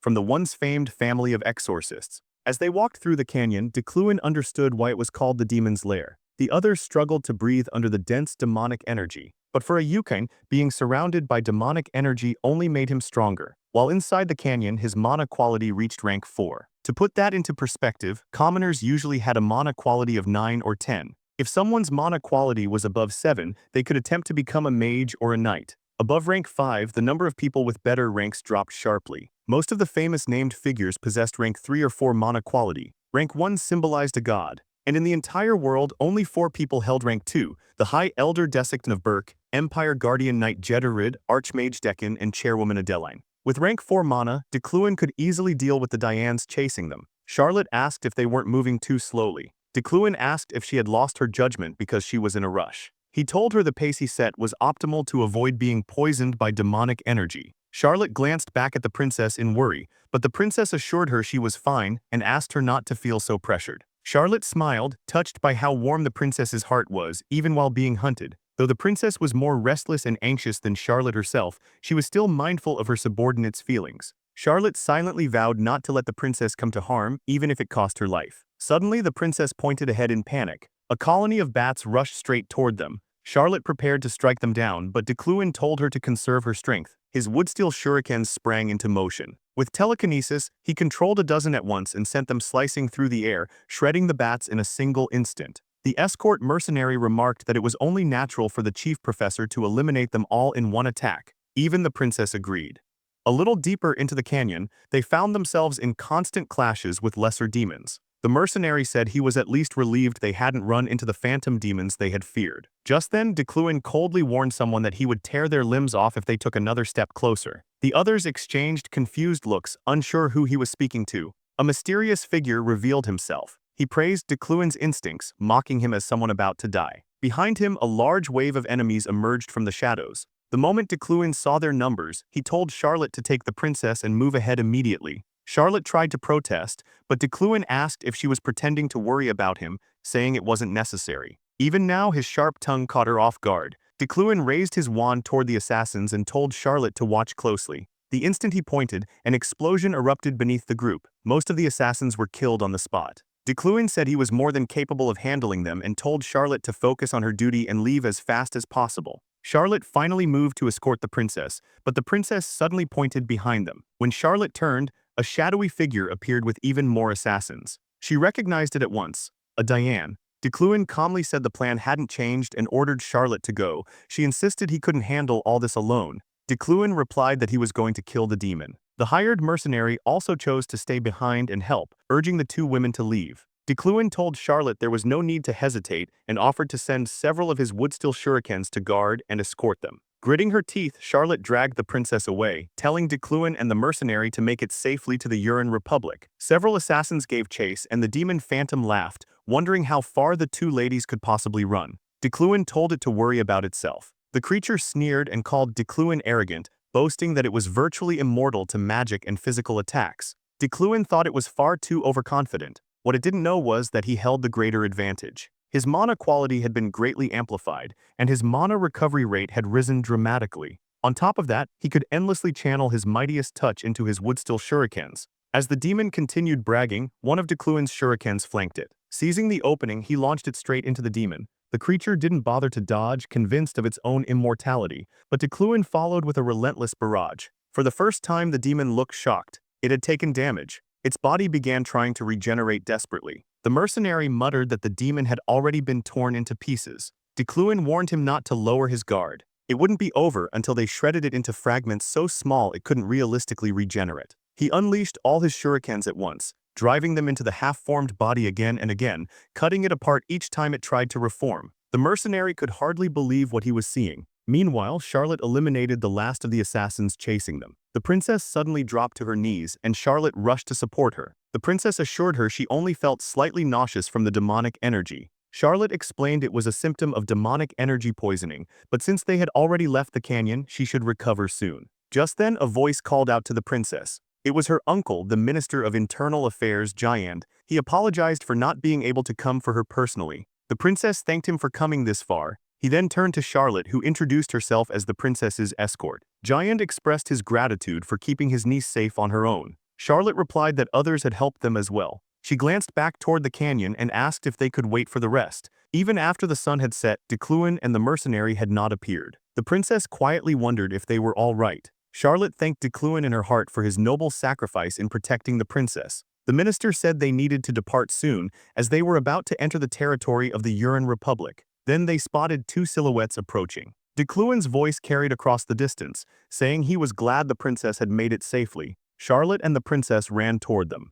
Decluin said he was heading back immediately. Charlotte asked him to at least take a short break. Decluin replied there was no need and told them to wait to hear from Butler Ron. As he walked away, Charlotte thought back to how she had first assumed he was trying to pick a fight with her. In the end, he had put his life on the line and truly helped both her and the princess. He had even placed himself in danger so they could escape first. She realized she needed to thank him. She called out to him, extending her hand, and thanked him with a smile. Decluin said it was fine, then glanced at her appearance and remarked that she hadn't even washed up, adding that he had no intention of touching her dirty hand. Charlotte clenched her fist, thinking she shouldn't have thanked him at all. As he continued walking away, she called out once more, telling him to take care and promising to repay him someday. The princess also thanked him from behind. Decluin simply waved as he left. Later that evening, Charlotte entered the minister's office. The minister asked her to sit. Charlotte wondered what he wanted to discuss. Was he going to say that the Veyron Republic wouldn't take them in either, or did he have some hidden agenda? She quickly cleared her thoughts, deciding that if he meant them harm, he would have acted the moment he saw them. The minister asked her not to be shocked by what he was about to say and to listen until the end. He revealed that the Grand Duke wanted Princess Maho to support him. Charlotte was stunned. After a moment of silence, she asked what he meant. Was he saying the princess could become the Grand Duchess? The minister confirmed it. He said the Grand Duke had intended this even before the princess had sent her letter. He added that the Duke appeared unable to trust his own grandson. This information was highly confidential. Only the Grand Duke, the minister, and Charlotte knew. Charlotte wondered if this was even possible. Not long ago, she had feared the princess would die in the succession struggle. Yet the pitiful princess, who seemed to possess nothing, could become the Grand Duke's heir the moment she placed herself under the dukedom's protection. How could things change so quickly? A thought suddenly flashed through her mind. Wasn't there one more person who knew? The minister said no, there was no one else. He had heard this directly from the Grand Duke himself. Charlotte nodded, saying she understood. She remembered Decluin claiming he was helping the princess survive purely so his family and territory could benefit. He had also asked her to have the princess lend support to the Eucline family later,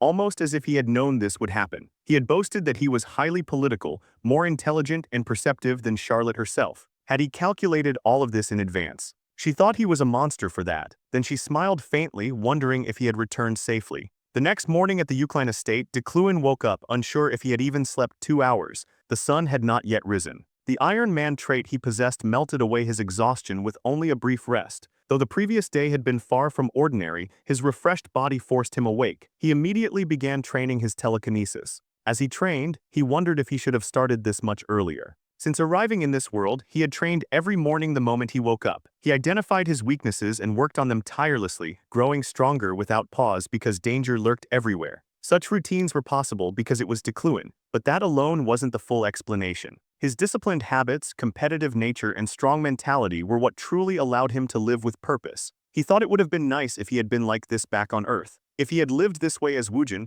maybe his girlfriend wouldn't have left him. Then he muttered that it would also be nice to sleep a little longer. The Iron Man trait was acting up again. Being awake for 22 hours a day was exhausting for someone trapped inside a game. At the train station that day, students were chatting about how unfortunate it was that they had to leave the Euclid territory so early. Ganesha commented that there were far too many mages around the station. Her lackey explained that the debutante mages from the university were returning from their trip to Hydeking. Yulia asked why they were hiding. Ganesha laughed nervously and said they were simply staying out of everyone's way because it was crowded, insisting they weren't hiding at all. Yulia said it still seemed suspicious. Ganesha glanced back. In truth, she was hiding from Decluin. Whether he had changed recently or not didn't matter. Nothing good would come from him seeing her with the person involved in her last request. And yet she couldn't deny that he was far too handsome. Watching him from a distance like this was the only way she could manage it. Yulia stepped out of the alley, saying the crowd didn't matter and that it was better than being squished in such a cramped space. Ganesha unconsciously called her name a little too loudly, drawing Decluin's attention. He turned toward them. Ganesha felt her stomach drop. They were finished. Then she noticed Yulia wasn't moving. She asked what was wrong. Yulia was staring at Decluin. Suddenly, memories of Woojin surfaced in her mind and tears welled up in her eyes. She wondered why these thoughts were coming back so suddenly. Decluin was just a character from a game. So why did she feel this strange sense of longing as she wiped away her tears? At the same time, Decluin found himself thinking that Yulia looked remarkably similar to Yuara. They both realized they had been staring and quickly looked away. Decluin thought he had been imagining something ridiculous again. Yulia also turned her gaze aside and walked back, stretching as if nothing had happened. Decluin addressed the students who were eating snacks, warning them that he would deduct points if they kept walking around and leaving crumbs in his territory. Ganesha noticed that Decluin had clearly seen Yulia, yet he said nothing. She wondered if he had truly changed. Several days later, inside a carriage, Uriel trembled like a drenched puppy. Decluin told her to calm down. Uriel protested, saying they were on their way to meet the new emperor, and it would be strange if she weren't nervous. Decluin replied that all they needed to do was bow their heads during the coronation. They weren't even having a personal audience, so she should stop being dramatic. He then handed something to his sister. It was an analysis he had compiled after reviewing various conditions, including the new emperor's temperament. He told Uriel to consider it carefully when managing the territory. 12 days ago, Krebame, the previous emperor, had passed away. Once the new emperor was crowned, the main quest would begin progressing much faster. Because of that, Decluin had started documenting key events.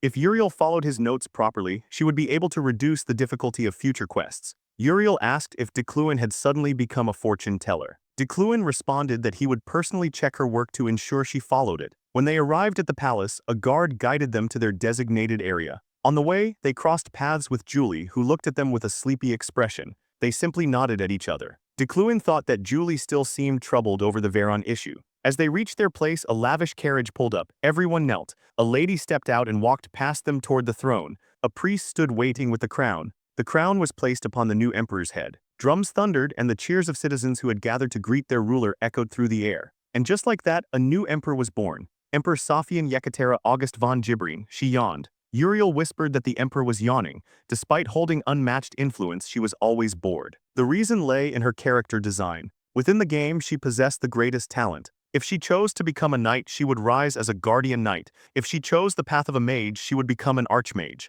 Her talent in every field was overwhelming. And precisely because of that, nothing interested her. As Decluin was thinking about her, she suddenly felt someone staring. He looked around, trying to see who it was. His gaze slowly lifted to the new emperor. Uriel murmured that the emperor was surveying the nobles and had been glancing in their direction for a while. Decluin lowered his head again, certain she had been staring at him. He wondered why. The emperor muttered that the ceremony was utterly boring. She had half expected an ambush or a bombing, glancing toward Charon, her personal guard. She added that at least one person had piqued her interest. A scholar had suggested she try something new. Even Charon had mentioned that a certain question had caused an uproar, despite being meant only for debutante mages. She said she had seen the creator of that question today, which was why she had been looking at him. Though it was their first meeting, it felt as if he knew her quite well. Charon replied that everyone knew her. She shook her head. Decluin was different. She couldn't fully explain it, but it felt like he was sizing her up. His eyes hadn't wavered even after realizing she was staring at him. She laughed softly, saying it felt almost like meeting an old friend.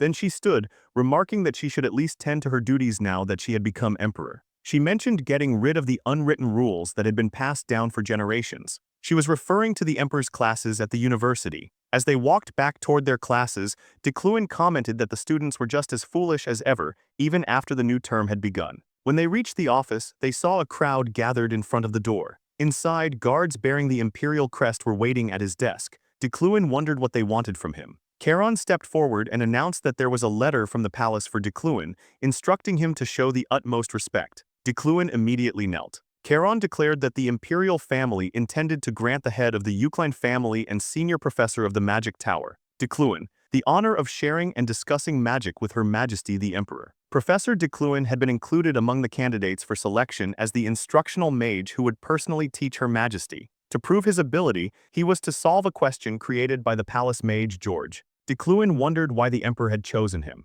In the Empire, there was a tradition where, for 1 year after ascending the throne, the emperor would learn about the world from external personnel. Knights, mages, and scholars selected through their respective examinations would conduct the lessons. Decluin thought there had never been a storyline where he was chosen like this. His interest was piqued. Normally, he wouldn't have paid it much attention, but if an event like this fell into his lap, there was no reason to refuse. Quests connected to the imperial family always came with incredible rewards. On top of that, he might discover why Sophian had her eyes on him. Charon asked if Decluin would accept the challenge, adding that he could forfeit if he believed his skills were insufficient. Decluin said he accepted. Charon handed him the question and prepared to leave. The scholar had told Charon that the problem should torment any mage for at least 3 days. All candidates had to solve it to qualify as an instructor. Charon recalled that His Excellency Lord George had declared the question exceptionally difficult. He wondered how long the much-rumored Decluin would take. Before they even exited the room, the question began to glow. The imperial court mage George appeared on the scroll, congratulating Decluin for solving the problem.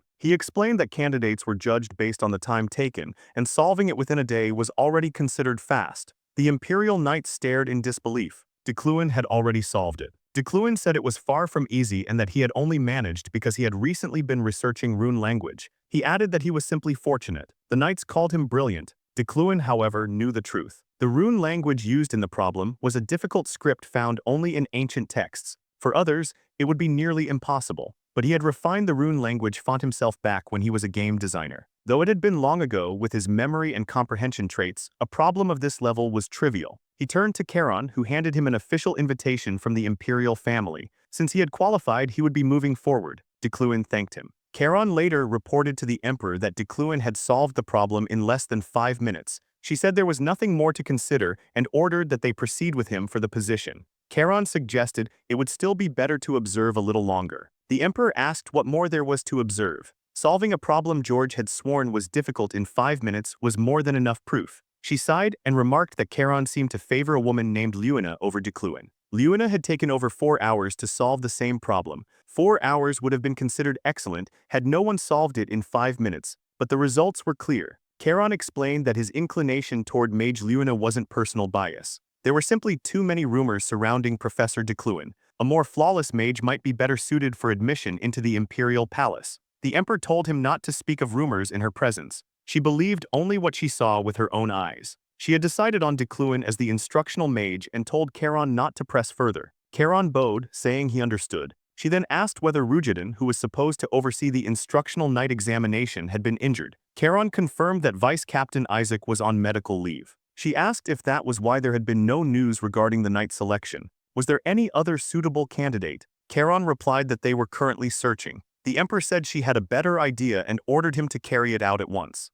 Charon looked uneasy about what she was about to command. At the Knight's Order of Freheim, Julie was training. The other knights wondered if their captain was pushing herself too hard. Her complexion still looked pale. One of them said at least she was holding her sword now, because before, she looked like she might collapse at any moment. Another remarked that the only thing that might lift her spirits would be news that Veyron's body had been found. Suddenly, a knight came running toward her, calling her name. He rushed up and whispered something that left her stunned. Later, Charon read out a similar letter to her. She had been selected as a candidate for the role of instructional knight and was required to pass an examination to prove her ability. Julie accepted and headed to the test location. When she entered the cabin, someone greeted her in a familiar tone. 3 other candidates were already waiting. Julie said it had been a while since she had seen her seniors. One of them said he had a feeling she would be chosen and told her to take a seat. He wondered what the exam would be like, adding that being gathered like this felt like a group project back in their academy days. Gwen of the Sacred Star Knights said she wouldn't go easy on anyone and told Julie to be prepared. Rayful of the Knights of Vigor remarked that it went without saying they were all there for the same goal. The room fell silent. Their attention shifted to an empty seat. Someone suggested it was reserved for the examiner, though he seemed rather late. Gwen mentioned she had heard that Vice Captain Isaac, who was supposed to examine them, was resting due to injury. Rayful said he wasn't sure who would be replacing him. Just then, the door opened behind them. When the person stepped inside, Julie froze in shock. DeCluan greeted them calmly, introducing himself as the acting examiner for the instructional night selection. Not just Julie, all of them looked surprised. Julie wondered why a mage had come to oversee a knight's examination, and more importantly, what was he plotting this time?